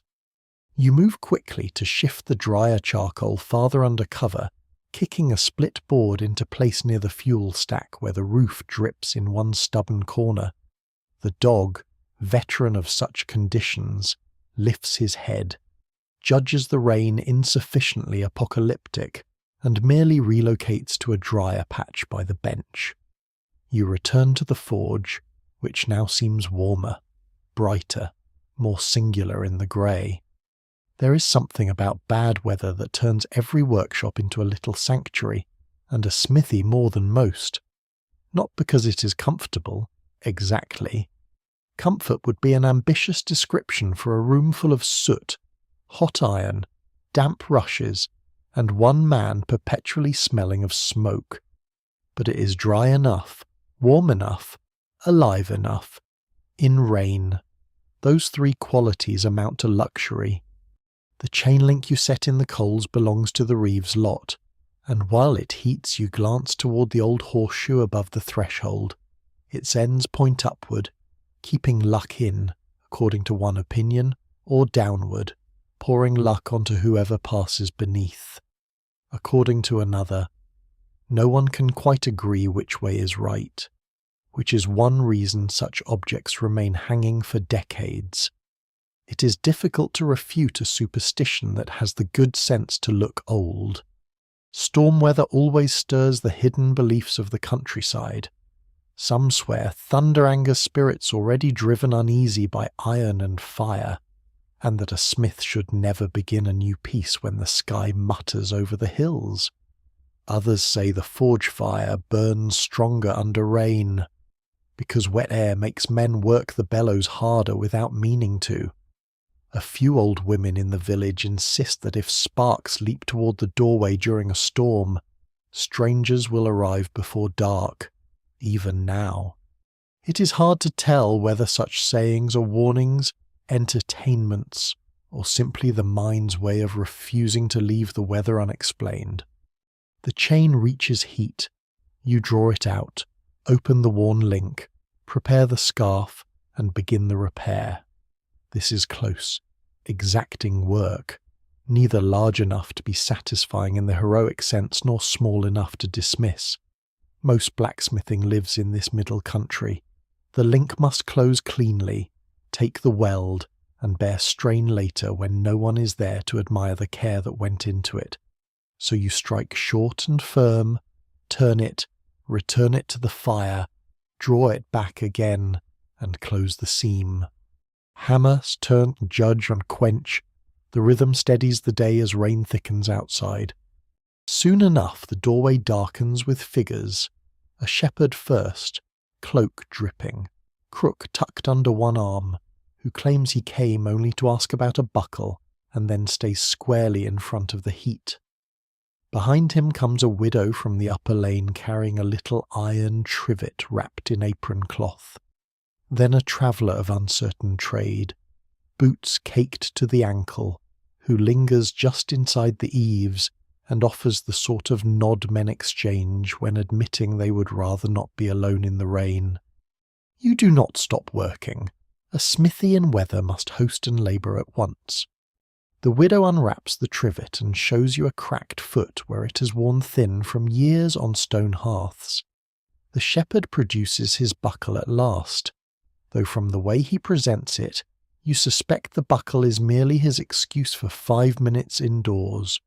The traveller says nothing of business at all, merely asks if the road toward the abbey is passable, then accepts your shrug, which in weather like this means as much as any map. Rain on a medieval village has a way of gathering every sound close to itself. The lane, usually open to carts and voices and stray geese, now hushes under the steady patter. Beyond the eaves the world blurs slightly. Roofs shine darker. The mud in the yard deepens from nuisance to policy. Water drips from the fence rail and gathers at the threshold in a little channel that always forms there, as faithful as the priory bell. You can hear that bell now, faint through the rain, marking another hour the way monks do whether anyone else is dry or not. You set the repaired chain aside and take up the widow's trivet. It is old iron, good iron, the kind that has endured through so many suppers that it begins to seem like part of the family. Objects in this age stay in service longer than pride, sometimes longer than affection. A chest, a spoon, a key, a cooking hook, a wool blanket, a plank bench, an iron trivet, all are used until they approach legend. While the trivet heats, the widow tells the shepherd that her sister's grandson has a fever, and the herb wife prescribed leeches, willow bark, and a charm spoken over a bowl of water at dawn. The shepherd says leeches are God's apology for marshes. The traveller, still dripping quietly by the wall, murmurs that in his village they place an iron knife beneath the bedrope to keep the hot dreams from turning worse. Some swear storms draw sickness up from the ground. Others say rain drives bad air away. Those who tell the tale never fully agree, though everybody seems to keep an opinion at hand in case of fever. You smile faintly and straighten the trivet foot on the anvil. It takes only modest force, a little reheating, a little drawing, a correction at the weak point, then a quick riveted patch to lengthen its life. The widow watches with the focus people reserve for work they understand only partly but depend on entirely. When you hand it back, she touches the iron and makes a tiny sign of blessing over it, as natural as breathing. Practicality and prayer sit beside one another easily here. No one thinks that strange. The shepherd's buckle comes next. Small work again, but fussy. The tongue is bent, the frame worn thin.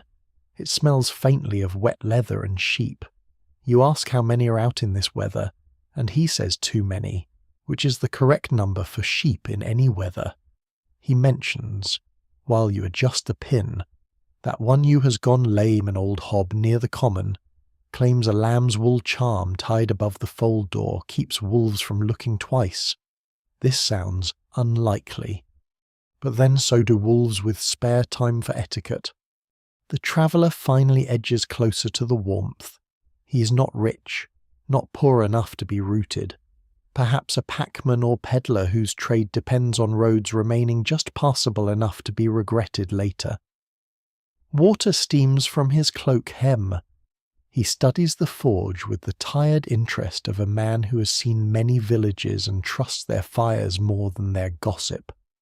He asks whether you ever fear the workshop itself, the sparks, the smoke, the thatch, the heat in dry months, the sleeping coal left banked at night. You glance up at that. It is a fair question. Fire is a servant with ambitions. Every blacksmith knows this. Every smithy carries in it the possibility of tomorrow's ruin, a kicked coal, a neglected ember, a gust in dry weather, a spark among chaff, a wall timber older and drier than it looks. There are prayers said over new hearths, and little customs kept around old ones for good reason. Some smiths nail rowan over the door, some keep a saint's token in the rafters, some scatter blessed salt in the corners at Candlemas, others trust only wet buckets, clear floors, and the habit of never leaving the forge untended while it still has opinions. No one grows careless and grows old in this trade, you tell him. He nods once, as though that answer confirms something he already suspected. The rain steadies into a finer curtain now, less loud but more thorough. The yard beyond the doorway has become a soft brown shine, pocked by drops. A hen dashes past it in mortal indignation, wings slightly out, like a noblewoman forced through public inconvenience. Somewhere nearby a shutter bangs once, then again, until someone goes out to fasten it. The world has slowed, tightened, drawn close to roofs and hearths. Inside the smithy, heat presses against damp air and winds, though not gracefully. You eat the last of the Reeves' smoked fish with a crust of bread while the shepherd and widow talk in lower voices. The traveller studies the old herb bundle hanging in the corner and asks what it is for. Burns, coughs, luck, or because somebody's aunt insisted, you say, and that seems to satisfy him.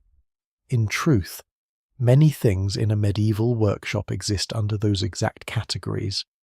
At length, the widow pays in 2 eggs and thanks. The shepherd departs with his buckle and the damp smell of sheep following him out into the lane. The traveller stays only long enough for the rain to ease from punishment to inconvenience. Before leaving, he tosses a small coin on the bench and says it is for the warmth, not the work. This is perhaps the finest compliment a smithy can receive on a wet day.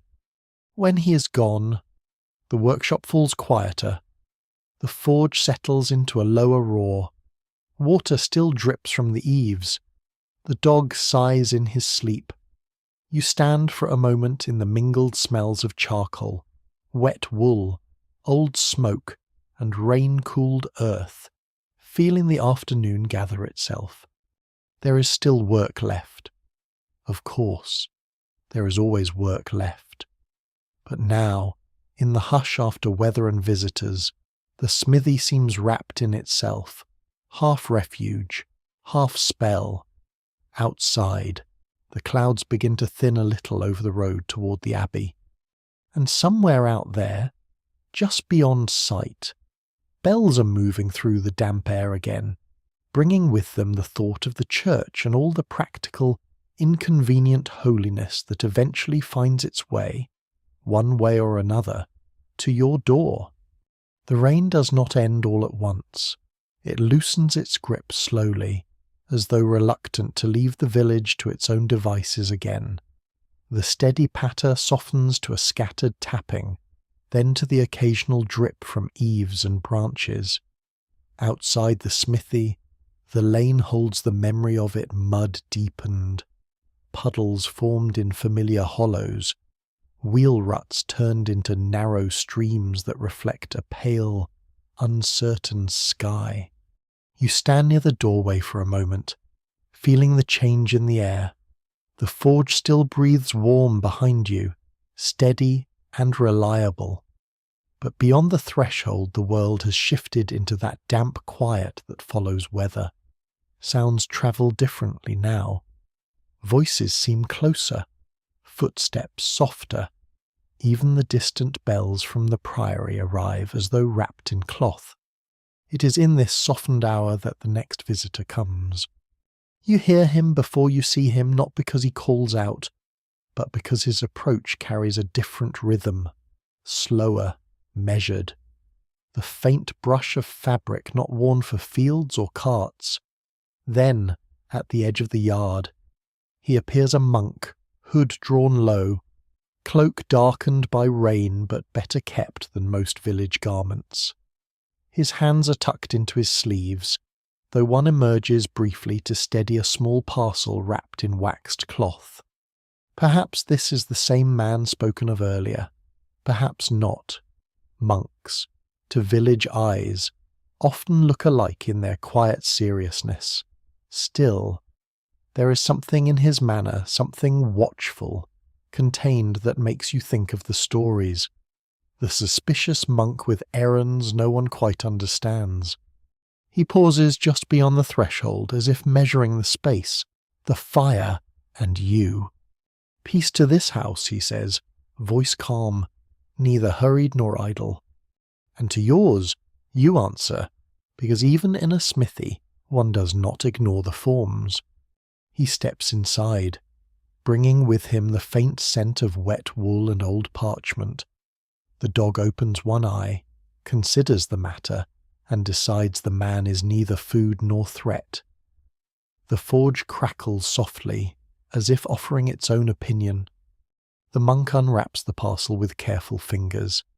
Inside lies not a hinge, not a buckle, not a tool of field or hearth, but a small iron object, delicate compared to the day's earlier work, a clasp, perhaps, or part of a reliquary fitting. It is finely made, though worn at the edge, the hinge pin slightly bent, the surface marked by years of handling. "This must be mended," he says, and though it is phrased as a statement, there is something almost hesitant beneath it. You take the piece and turn it in the light. It is not grand, not gilded, but it carries that quiet sense of purpose that belongs to objects used often and carefully. The sort that hold something small and important, a relic, perhaps a fragment of bone, a scrap of cloth, a sliver of wood claimed to have touched a saint or passed near one. No one can quite agree how many relics exist in the world, or how many are what they claim to be. Some swear every abbey holds a miracle in miniature. Others say half the relics in Christendom could not all belong to the same saint, without requiring him to have lived several lives at once. Those who tell the tale never fully agree, but they all treat such objects with a certain careful distance, just in case. You nod and set the clasp near the bench. "It should not take long," you say. The monk inclines his head, though he does not step closer to the fire. Instead, he stands where the light from the doorway meets the glow of the forge, balanced between the two, as if uncertain which world he prefers. While the iron warms, he speaks not in the easy way of villagers who fill silence without thinking, but in measured fragments, like someone used to choosing words carefully. "The road from the abbey is poor today," he says. "The lower path near the stream is nearly washed out." You nod. It often is. He seems to consider this, then adds, "There was a cart overturned near the bend. No one hurt, but the goods scattered." Of course there were goods scattered. There are always goods scattered somewhere along a medieval road. You picture it easily, sacks split, grain spilling into mud, a man standing with hands on hips as though disappointment might reverse the event. The clasp reaches heat, and you lift it gently with the tongs. This is finer work than the chain or plough. The metal is thinner, the margin for error smaller. You set it on the anvil and begin with light, precise taps, easing the bent hinge back into alignment. The monk watches, and for a time neither of you speaks. Then, quietly, he says, "Some believe iron can disturb what is kept within such objects." You glance at him briefly, then back to the work. "Some believe many things," you reply. He does not smile, but there is a shift in his posture, as though he accepts the answer. "In the Abbey," he continues, "there are those who say certain relics should never be touched by fire. That heat may drive away whatever virtue they hold." You adjust the hinge pin, turning it carefully. "And yet," you say, "here it is." Yes, that single word carries more weight than the rest. You finish the adjustment, test the movement, and return the piece briefly to the warmth, not to heat it fully, but to ease the metal enough for the final correction. The hinge settles into place with a quiet, satisfying alignment. That's, you say, setting it down to cool. It will hold. The monk steps forward at last, reaching out to take it. He turns it in his fingers, testing the movement, the fit.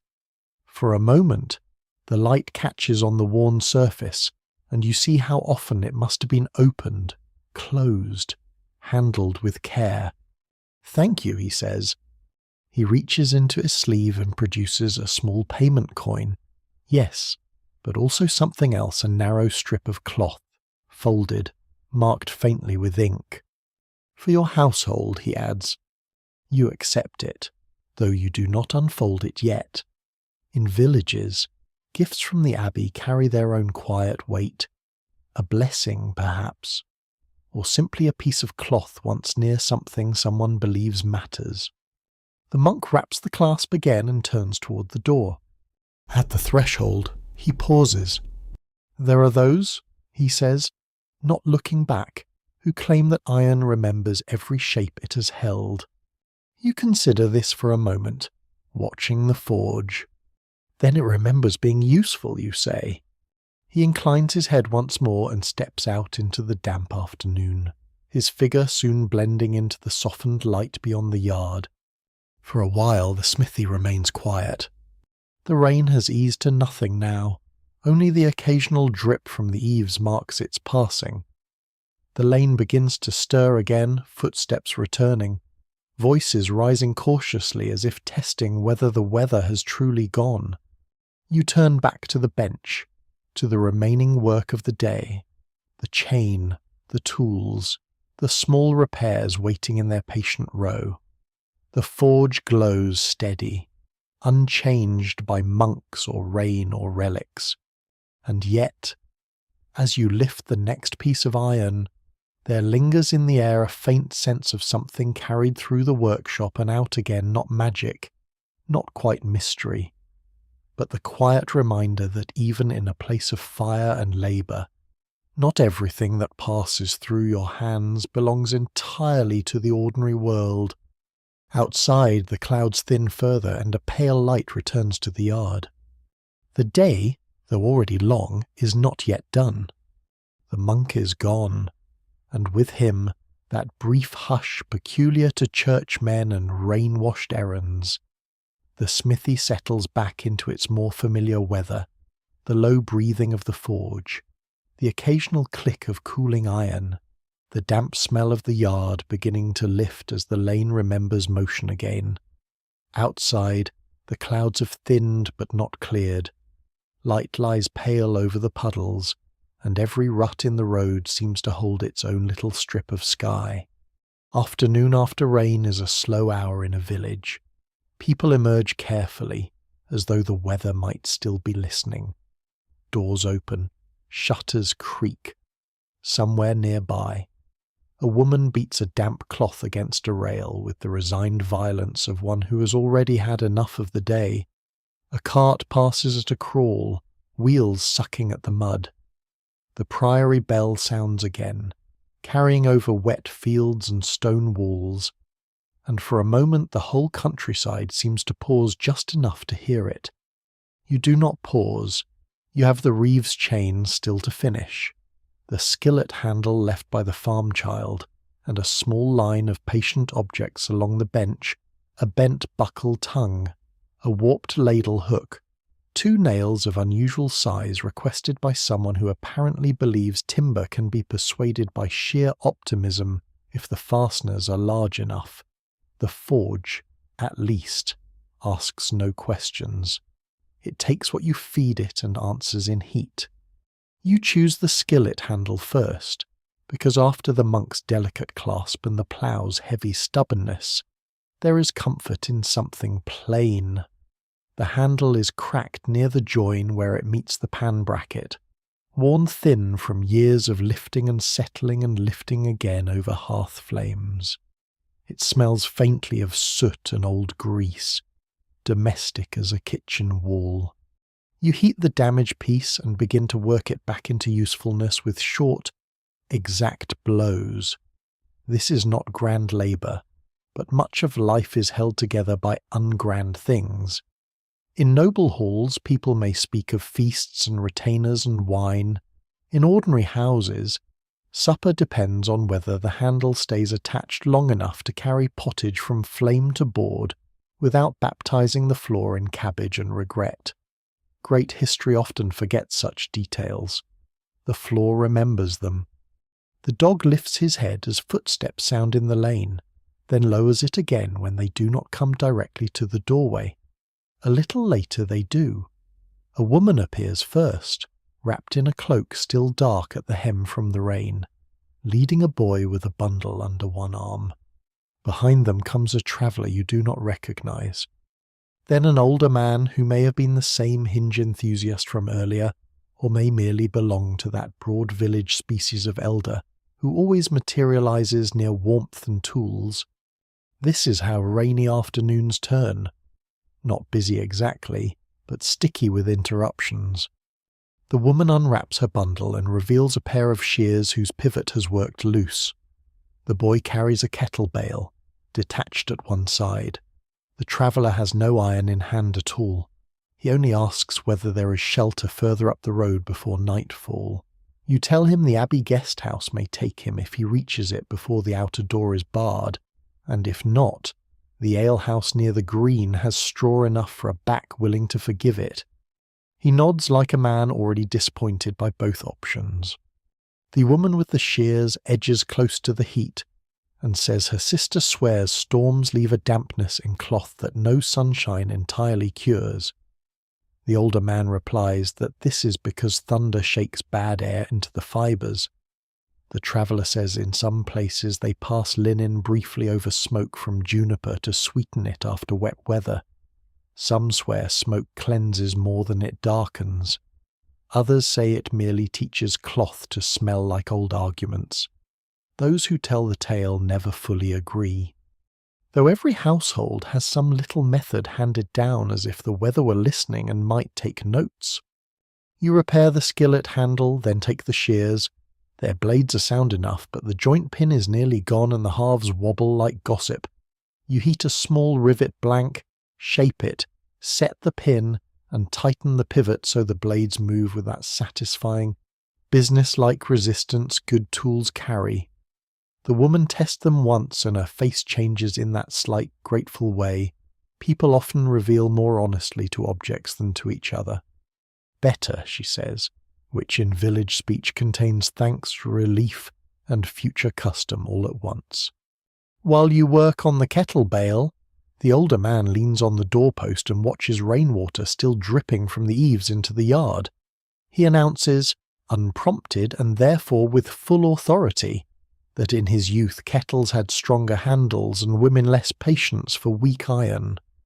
This sounds convenient for memory and unfair to both kettles and women, but there is no profit in disputing him. A blacksmith learns early that old men and bent metal are best corrected only where necessary. The boy with the kettle mentions, in the solemn tone children reserve for borrowed superstition, that his grandmother says a pot should never be hung on a brand new hook without first touching it to the hearthstone, else the stew will boil over every time." The woman nods, half mocking and half convinced, which is the usual balance of medieval belief. You have heard stranger, much stranger. Some households mark iron with chalk crosses before first use. Some lay new keys overnight beneath the saint's image. Some will not let a cooking vessel leave the house after dusk lest it carry luck away with the scraps. Even now, it is hard to tell whether such customs come from fear, thrift, or the simple need to make everyday life feel negotiable. You reattach the bale and test the swing. The pot will lift again. Another household save from awkward supper. By now the light has shifted toward that long, dim stretch peculiar to late afternoon, when the day begins to thin at the edges but refuses yet to admit evening.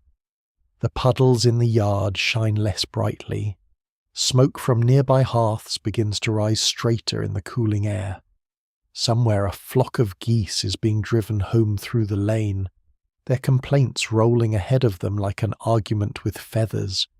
The smell of damp earth gives way, little by little, to the older smells of the village wood smoke, dung, wet wool, ale, onions, and all the quiet proofs that people persist.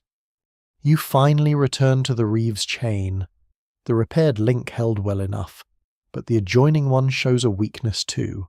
An experience teaches you that mending only the most obvious part of a thing is often a polite way of scheduling tomorrow's annoyance. So you reheat the section, examine the wear, and replace a second link while the forge is hot and the daylight still useful. This is the sort of labour no one sees later, when the chain goes back to the field or yard or wagon tongue. No one will praise its hidden strength. They will merely curse less when it does not fail. The traveller, meanwhile, has not left. He has drifted nearer the fire and now asks whether the road to the market town is safer by the willow bend or the ridge track. You tell him the ridge track keeps your boots drier, but your conscience lonelier if darkness catches you. He smiles at that, tiredly.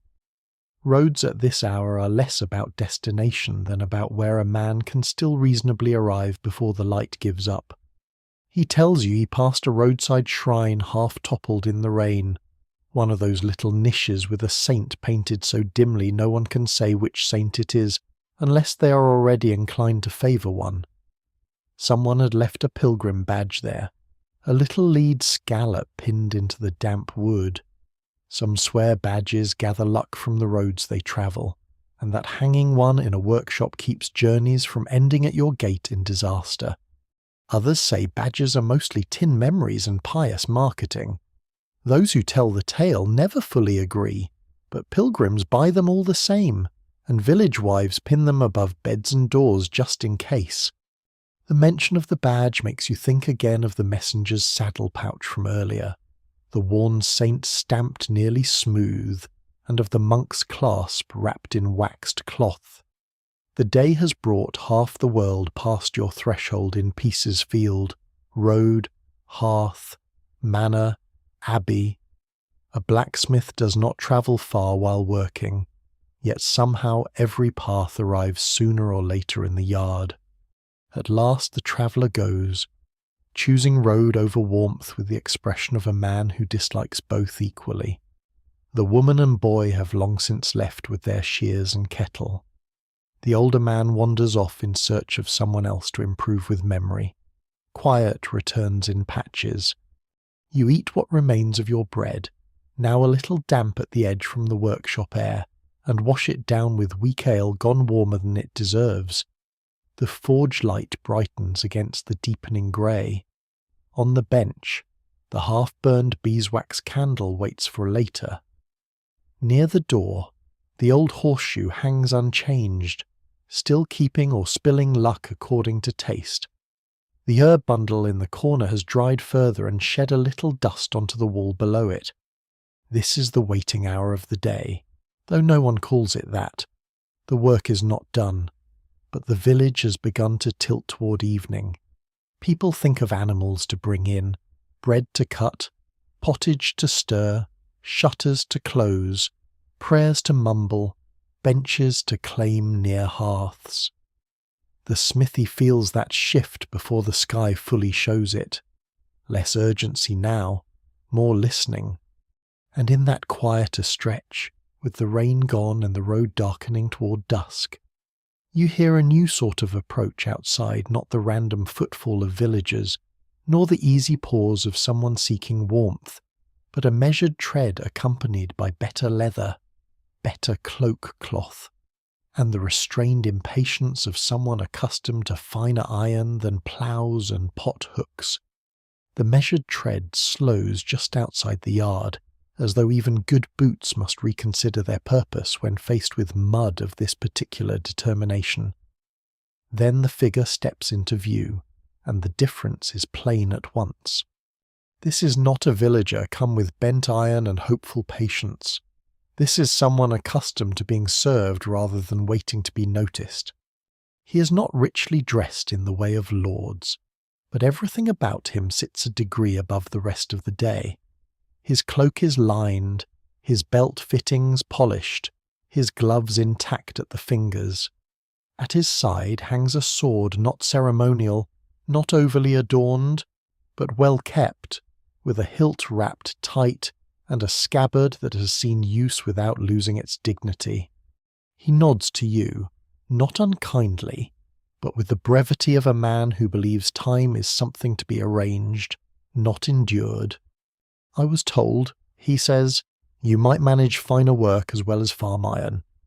There is no insult in it, but there is a test. You wipe your hands on your apron, leaving them no cleaner, only differently marked, and incline your head slightly. I manage what is brought, you reply. He seems satisfied with that, or at least willing to proceed. From within his cloak he draws the object in question, a short blade, more a long knife than a sword, though clearly of better quality than the tools of the yard. The edge is dulled, the spine nicked in places, and near the base there is a slight bend, not enough to ruin it, but enough to trouble someone who notices such things. You take it and feel at once the difference. The balance is finer. The steel holds a different memory under your fingers, less forgiving, more deliberate. This is not iron meant for soil or wood. This is iron meant for status, for defense, perhaps for quiet threat. Blades carry a different kind of silence. You turn it in the light, noting the flaws, the wear, the story it tells in small marks. No one can quite agree whether a blade remembers its use or only its making, but every smith knows that steel has a way of revealing the habits of the hand that wields it. This one has seen work, though not the wild hacking of battle. More controlled, more practiced, a man who uses it, but does not abuse it. It struck poorly, the man says, as if that explains everything and nothing at once. You nod again. Poor strikes happen to tools, to weapons, to people. This can be corrected. You say... He steps nearer the forge now, watching more closely than most villagers would dare. There is curiosity there, but also a kind of guarded respect. Even those who carry blades understand the difference between using iron and shaping it. You set the blade near the heat, not too deep at first. Steel, unlike the softer iron of hinges and chains, demands a more careful approach. Too much heat, too quickly, and it forgets what it was meant to be. Too little, and it refuses to change at all. This is the narrow path of finer work. While it warms, the man removes his gloves and flexes his fingers, holding them briefly toward the fire. His hands are not soft, but neither are they shaped by the forge. They belong to someone who rides, who handles weapons, who signs papers perhaps, or gives orders that travel farther than his voice. "You've had a busy day," he observes, glancing at the array of repaired tools, the lingering marks of rain, the scattered evidence of village life. They tend to be, you say. He nods, as if confirming something he already knew but rarely sees up close. Strange, he adds after a moment. How much depends on this place? It is not quite a question. You glance at the plough iron, the chain, the kettle handle, the shears, the small pile of nails cooling quietly in their tray. Strange only if you forget, you say. He gives a faint smile at that, though it fades quickly. Men like him do not linger long in thoughts that do not directly serve them. The blade is ready. You lift it carefully and lay it on the anvil. The first taps are light, almost hesitant, easing the bend rather than forcing it. Steel resists in a different way than iron. It holds its shape more stubbornly, remembers more keenly, and punishes mistakes with quiet finality. The man watches every movement now. This is the part of the craft few villagers see, not the loud shaping of farm tools, but the quiet correction of something more precise. You work slowly, turning the blade, checking the line, adjusting pressure. The forge light reflects along the edge in a thin, wavering line. Outside, the day continues its slow descent. The light has dimmed further, taking on that soft grey that comes before dusk properly claims the sky. The lane is quieter now. Most people have turned inward, toward hearths and evening tasks. The world beyond the smithy feels more distant, as if the forge itself has become a small island of warmth and purpose. Inside, the only sounds are the soft ring of hammer on steel, the low breath of the fire, and the occasional shift of the man's boots on the floor. When the bend is corrected, you return the blade to the heat briefly, then draw it out again for the finer work. The edge must be restored, the small nick smoothed, the line made true once more. You take up the stone and begin the slow process of sharpening. This is quieter still. No ringing now, only the soft scrape of stone against steel. It is a patient sound, almost meditative, the kind that makes time feel less like a thing to be spent and more like something to move through. The man's posture changes slightly. The impatience softens. Even those who live by speed and decision can be stilled by the sight of careful work. There are those, he says after a while, who believe a blade carries the spirit of its maker. You glance up briefly. And what do you believe? He considers this. I believe, he says slowly, that a poorly made blade carries trouble. You nod. That, at least, is certain. Some swear, you add, the iron worked in anger keeps that anger. Others say it is only the hand that remembers. He watches the edge take shape under your work. And which is it, he asks. You shrug slightly. Those who tell the tale never fully agree. That seems to please him more than a firm answer would have. When the blade is finished, you wipe it clean and hold it up. The line is straight again. The edge catches the light properly.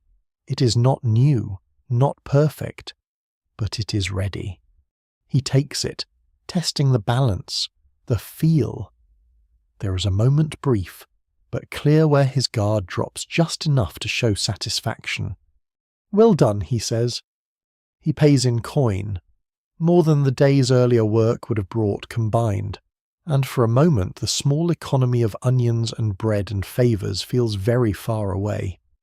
Before he leaves, he pauses at the doorway, looking out at the dimming yard. Take care with your fire, he says, almost casually. The season turns dry soon enough. You nod. You always do. He steps out into the evening, his figure soon blending into the soft grey of the lane. The smithy grows quiet again. The forge still burns, though lower now. The tools lie in their places. The day's work surrounds you in small, finished forms. Outside, the last light lingers at the edge of the sky. And for the first time since before dawn, there is a sense not of ending, not yet, but of the day beginning to release its hold. The man with the blade is gone, and with him that sharper edge of attention he carried into the workshop. What remains is the slower weight of evening settling itself across the village, quiet but certain, like a cloak drawn over tired shoulders. You stand for a moment beside the anvil, listening. The forge has lowered its voice now, no longer the bright, eager breath of morning or the steady labouring heat of midday, but something deeper, more settled. The coals glow a darker red, pulsing gently beneath their own ash. When you work the bellows now, it is not to awaken the fire, but to remind it that the day is not quite finished. Outside, the lane has thinned. Where earlier there were voices, boots, carts, and geese with strong opinions, now there is mostly space.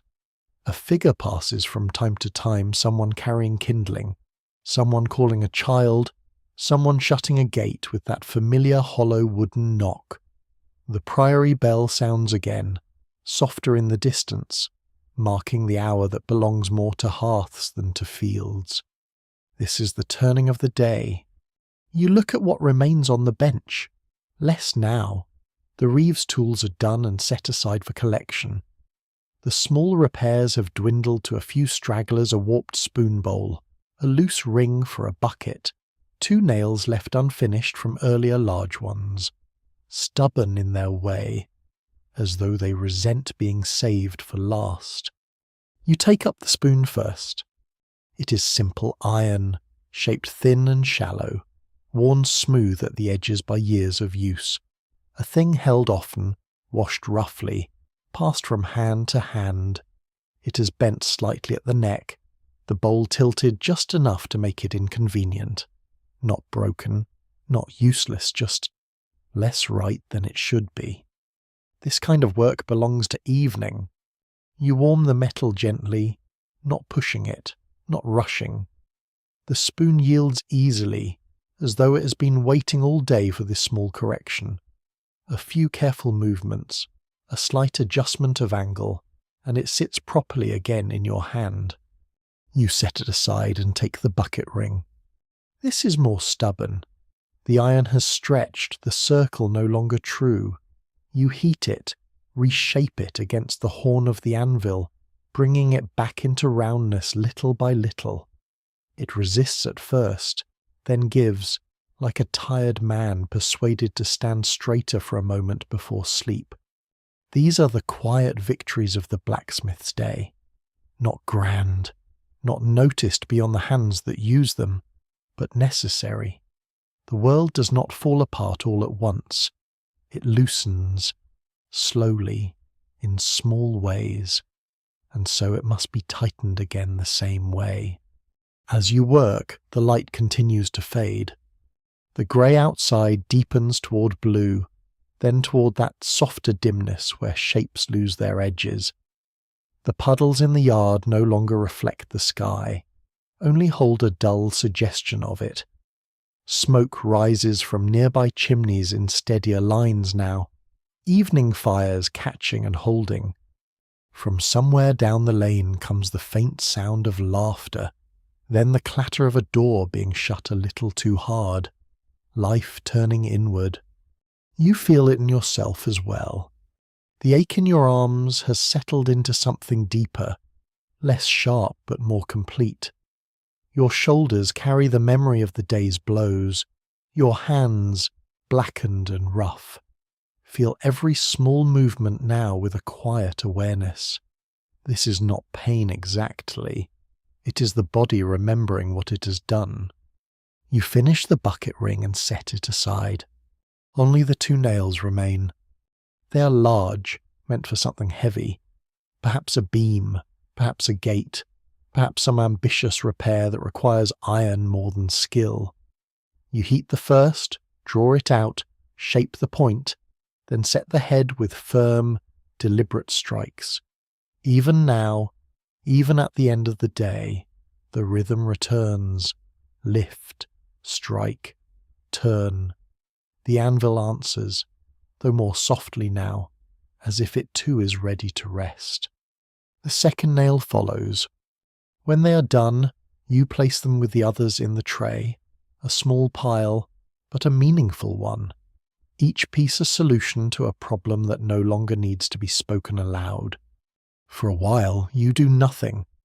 You stand beside the forge and let the moment stretch. This is a habit you learn over time. Not every moment must be filled. Not every silence must be answered. In a day shaped by noise and labour, stillness becomes its own kind of work. The dog shifts near the doorway, stretching once before settling again. The smell of the workshop has changed, subtly less sharp now, more settled. Warm iron, old smoke, damp wood, and something softer beneath it all, like the memory of heat rather than the heat itself. You glance toward the small strip of cloth the monk left earlier. It still lies folded on the bench, untouched since you placed it there. You pick it up now, turning it in your fingers. It is simple. Linen, perhaps, marked faintly with ink lines that may be letters or symbols or simply the remains of something once clearer. No one can quite agree what gives such things their meaning. Some swear proximity to holiness changes even the smallest object. Others say it is the belief itself that does the work. Those who tell the tale never fully agree. You fold it again and tuck it near the candle.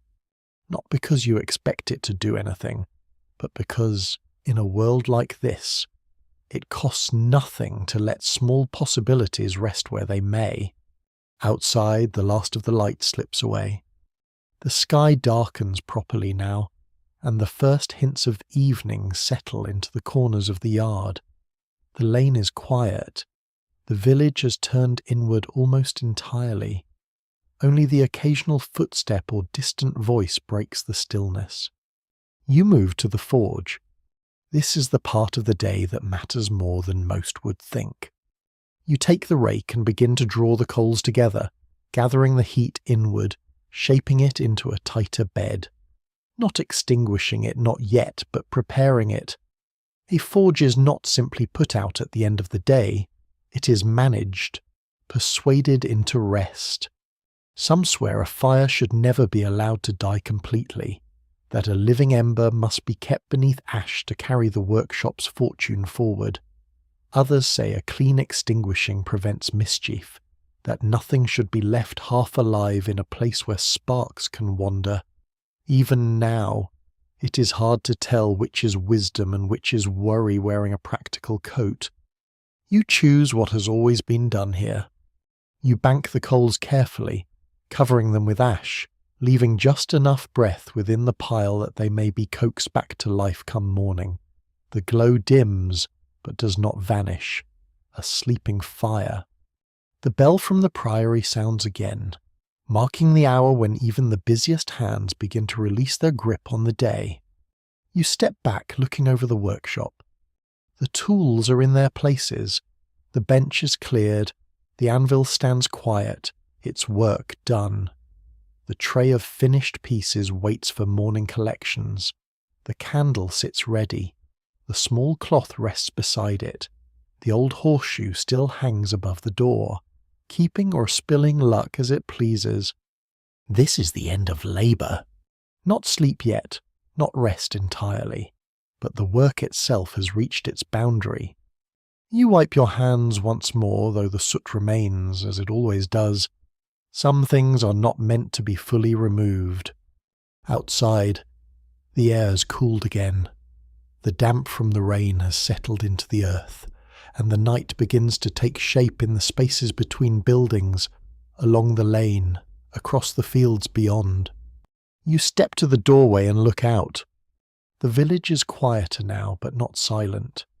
A faint glow from hearths, a murmur of voices behind walls, the distant bark of a dog answering something unseen. Above, the sky holds the first uncertain stars, dim behind the lingering cloud. The day has passed, and you have passed through it, from cold ash to warm iron to quiet coals again. But the night is not yet done with you. You linger at the doorway a little longer than necessary, as if the yard itself might offer one last task to justify staying upright. But the tools are silent, the coals are banked, and the village has turned its face inward. There is nothing left to mend in this light. The air outside carries a deeper chill now. The damp from the afternoon rain has settled into the ground and risen again as a thin, creeping cold that moves through cloth and into bone with patient certainty. You pull your cloak closer, though it smells faintly of smoke and iron, as everything here does in the end. Across the lane, a door closes with a soft wooden knock. Somewhere farther off, a child laughs, then is hushed. The priory bell sounds again slower now, heavier somehow, as if even time itself grows tired by evening. You step back inside the smithy. The darkness here is different from the darkness outside. Not empty, but filled with the shapes of things you know by touch, if not by sight. The anvil, a darker shadow among shadows. The bench, worn smooth in places where hands have rested for years. The tool rack, each hammer and tong hanging in its familiar place, quiet now but ready. You take up the beeswax candle and strike a light. The flame catches slowly, then steadies, casting a warm, golden glow that pushes the dark just far enough away to make the space feel smaller, closer. Candlelight is a modest thing compared to the forge, but it has a gentler way of holding a room together. Where fire commands, candlelight keeps company. You set it on the bench beside the folded cloth from the monk. For a moment, you simply stand there, letting the day settle in your body. This is the hour when fatigue speaks clearly, not in sharp pain, but in a steady, spreading heaviness. Your arms feel the memory of every blow. Your shoulders carry the weight of the hammer long after it has been set down. Your hands rough, blackened, nicked in small ways that no one notices seem to pulse with their own quiet awareness. You flex your fingers once, slowly.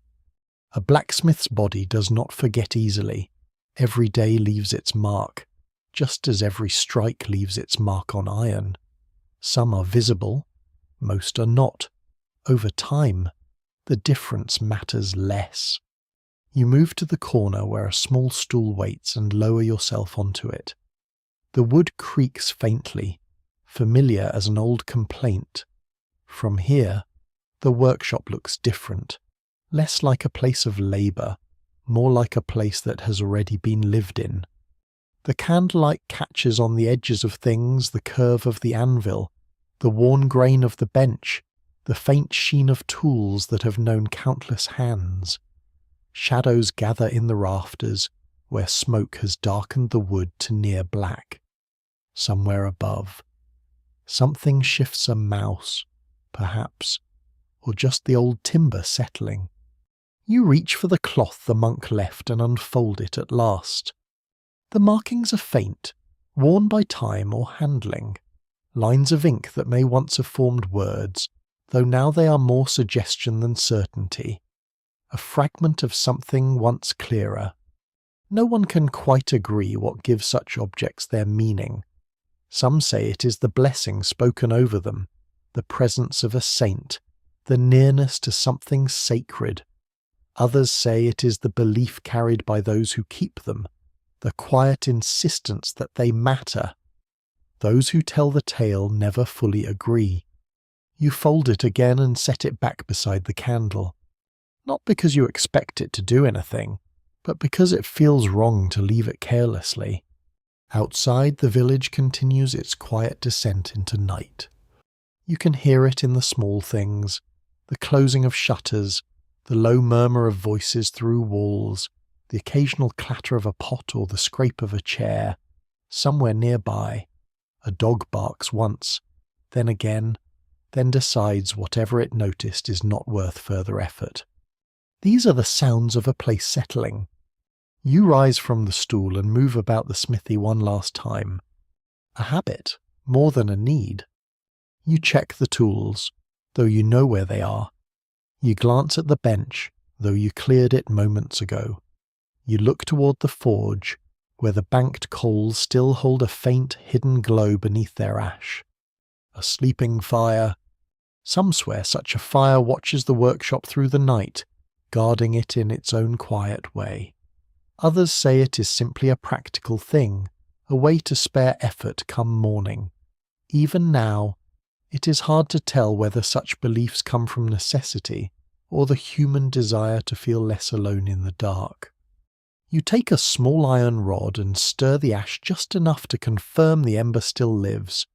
It answers with a faint, dull red, like a heartbeat beneath blankets.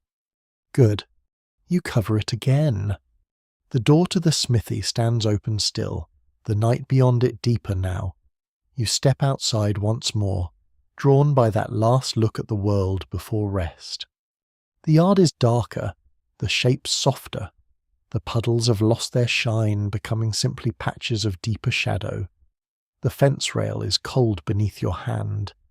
Beyond it, the lane stretches away into the dim, marked only by the faintest suggestion of light from distant windows. Above, the sky has cleared in places. A few stars show through, pale and uncertain, as if testing whether they are welcome. The clouds drift slowly, revealing and concealing them in turn. You stand there for a while. There is a rhythm to this moment, just as there is to the hammer and the bellows. A pause between what has been done and what will come again. The day behind you, the next waiting somewhere beyond sleep. You think of the morning, the cold, the ash, the first stir of the fire, the steady build of work, the people who came and went, the iron that passed through your hands, the cart, the horse, the monk, the blade, the plough. All of it part of the same quiet pattern. A blacksmith's life is not made of great events. It is made of days like this, repeated, varied only in detail. And yet within that repetition there is something steady, something that holds. You turn back toward the door. Inside, the candle burns low but steady. The cloth rests beside it. The tools wait. The forge sleeps. You step in and pull the door closed. The sound is soft, final in its own small way. The smithy is now a world unto itself, warm, dim, contained.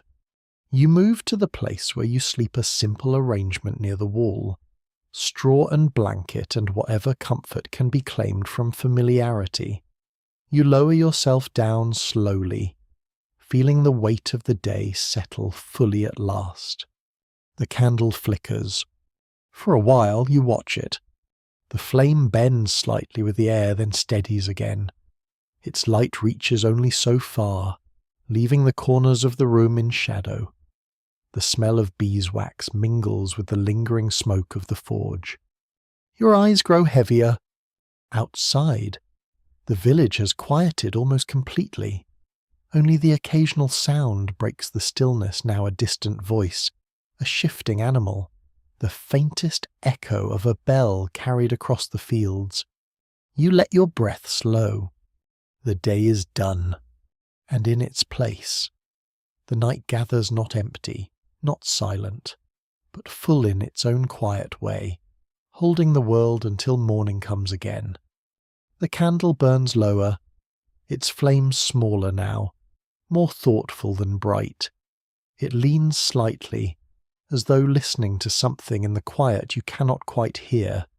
You lie still, wrapped in the slow unwinding of the day, while the smithy settles around you in layers, wood, ash, iron, and memory all coming gently to rest. The warmth from the forge has softened into something distant but present, like the last trace of a hand laid briefly on your shoulder. Beneath the ash, the coals still live, faint but certain, a sleeping fire, holding the promise of morning without demanding anything from you now. Outside, the night has deepened. The village no longer murmurs, it breathes, softly, Occasionally, a door shifts somewhere far down the lane, a horse stamps once in its stall, the dog, who spent the day as your quiet companion, circles twice near the doorway before settling into a shape that suggests deep and unquestioned sleep. Even the wind seems to have chosen caution, moving only in small, uncertain draughts that touch the walls and pass on. You watch the candle for a while longer. Its light gathers on the nearest surfaces, the bench, the edge of the anvil, the folded cloth beside it, then fades into shadow before reaching the rafters. The smoke-stained beams above hold their darkness without argument. No one can quite agree how many years of fire it takes to blacken wood so thoroughly, but the rafters here have long since surrendered to it. Your eyes drift to the tools. They hang in their places, still and waiting. Hammers that rang all day now silent, tongs that held glowing iron now empty, each one shaped not only by its making, but by its use, some older than others, some worn smooth where hands have rested thousands of times. Even now, it is hard to tell whether tools belong more to the man who uses them, or the work that shaped them both. There is comfort in their presence. Tomorrow they will be lifted again, the forge will be stirred, the first iron will glow, the village will return with its small, steady needs, and you will meet them, as you always do, one piece at a time. But not yet. The candle flickers once, twice, then steadies again. You shift slightly on the straw, feeling the quiet protest of your muscles as they settle into rest. The ache has softened now, no longer sharp or demanding, just a reminder, a record of the day written into your body the same way hammer blows mark iron firm, lasting, but not unkind. Somewhere beyond the walls an owl calls. It is a low, hollow sound, carried across the fields and through the spaces between buildings. For a moment, it seems to linger in the air, as though the night itself is answering. Some swear such calls are warnings, or messages, or signs of something unseen moving through the dark. Others say it is simply a bird, doing what birds do when the world grows quiet. Those who tell the tale never fully agree. You listen, then let it pass. The cloth from the monk lies still beside the candle. You glance at it once more, not with curiosity now, but with a kind of quiet acceptance. It is part of the day that has ended, like the blade, the plough, the horse, the rain. Whatever it holds meaning, memory, or nothing at all, it rests now as you do. The forge shifts slightly, a soft settling sound beneath the ash. You breathe in, slow and steady. The air is different at night, cooler, stiller. It carries less urgency, less demand. The smells of the day, smoke, iron, damp earth, have softened into something almost gentle, familiar enough to be unnoticed unless you think to notice it. Your thoughts begin to drift, not in any clear direction, just a slow movement, like water finding its level. The morning comes back to you in fragments, the cold before dawn, the first ember stirring, the bell in the distance, then the work, the steady rhythm, the voices, the iron changing under your hands, the faces of those who came and went, the small exchanges that filled the hours, a day like any other. And yet not quite, because no 2 days ever truly are. Each carries its own small differences, a different break in a tool, a different word spoken at the doorway, a different turn of weather, a different thought that lingers longer than expected. These are the things that make the pattern. You shift again, pulling the blanket a little closer. It smells faintly of wool and smoke, like everything else. The straw beneath you rustles softly, then settles. The candle dips lower. Its flame grows smaller, more golden, more fragile. It will not last much longer now. Soon the smithy will be left to the darker kind of night, where shapes exist only in memory, and the quiet becomes complete. You feel the edge of sleep begin to gather. Not sudden, not overwhelming, just a gradual softening. The kind that comes when the body has done what it needed to do, and the mind no longer insists on holding the day together. Your breathing slows. The sounds of the world, few as they are, seem to move farther away. The owl calls again, but more distant this time. The faint creak of wood, the whisper of air, the soft shift of the dog near the door, all of it blends into a single, steady background. You let it. The candle flickers once more, then steadies, then dims, and as its light begins to fade, the smithy your world for this long, full day grows softer, quieter, less defined. Not gone, just resting, waiting, as you are, for morning to come again. The candle finally gives in without ceremony. There is no grand moment, no final flare, just a small narrowing of light, a quiet surrender, and then the flame is gone. A thin curl of smoke rises where it stood, twisting gently in the still air before disappearing into the darkness above. Now the smithy belongs fully to the night. At first, the dark feels complete, as though it has closed around the space like a door you did not hear shut. But slowly, your eyes begin to adjust. Shapes return, not in detail, but in presence. The anvil a heavier shadow, the bench a low line, the doorway a slightly paler rectangle against the deeper black. You lie still, letting the quiet deepen. The forge, beneath its ash, breathes faintly, not with sound, but with a kind of presence, a warmth that lingers, subtle but real.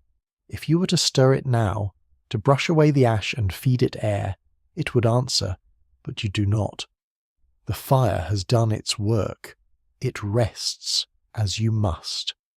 Outside, the village is nearly silent. The occasional sound drifts through the shift of an animal in its stall, the distant murmur of someone speaking softly before sleep, the faint creak of wood settling as the night air cools the walls. These are not interruptions.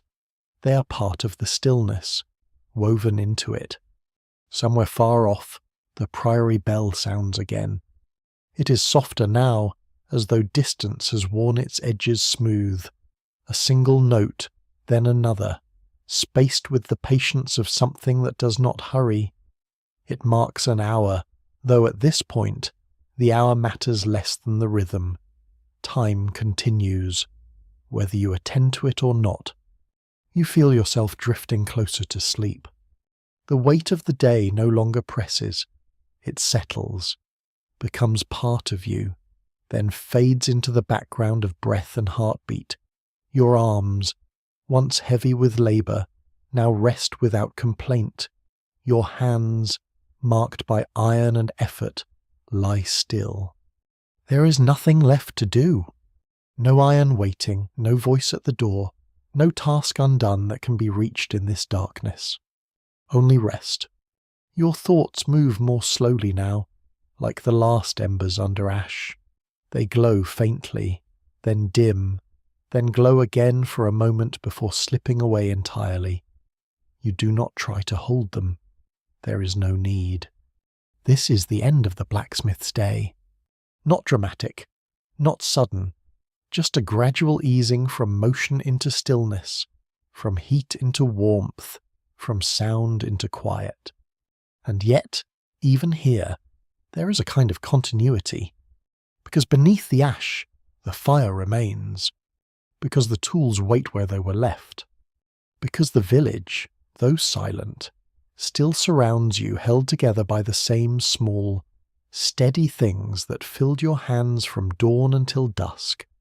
A hinge that will open in the morning, a chain that will hold, a plough that will cut the earth, a kettle that will hang over the fire, a blade that will keep its edge, all of it shaped, mended, carried forward. No one will think of it all at once. No one will stand in the lane and consider how many small acts of repair made their day possible.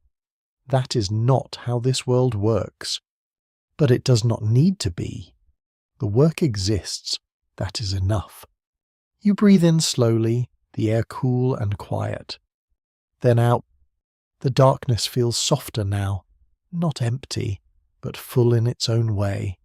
A space where nothing demands your attention, where nothing needs to be solved or shaped or struck into place. Only held. Your body settles deeper into the straw, the faint rustle barely audible. The blanket rests around you, warm enough, familiar. The smells of the smithy smoke, iron, wood have faded into something almost comforting, like a memory you do not need to examine. Outside, the wind shifts once, gently, then stills again. The owl does not call this time.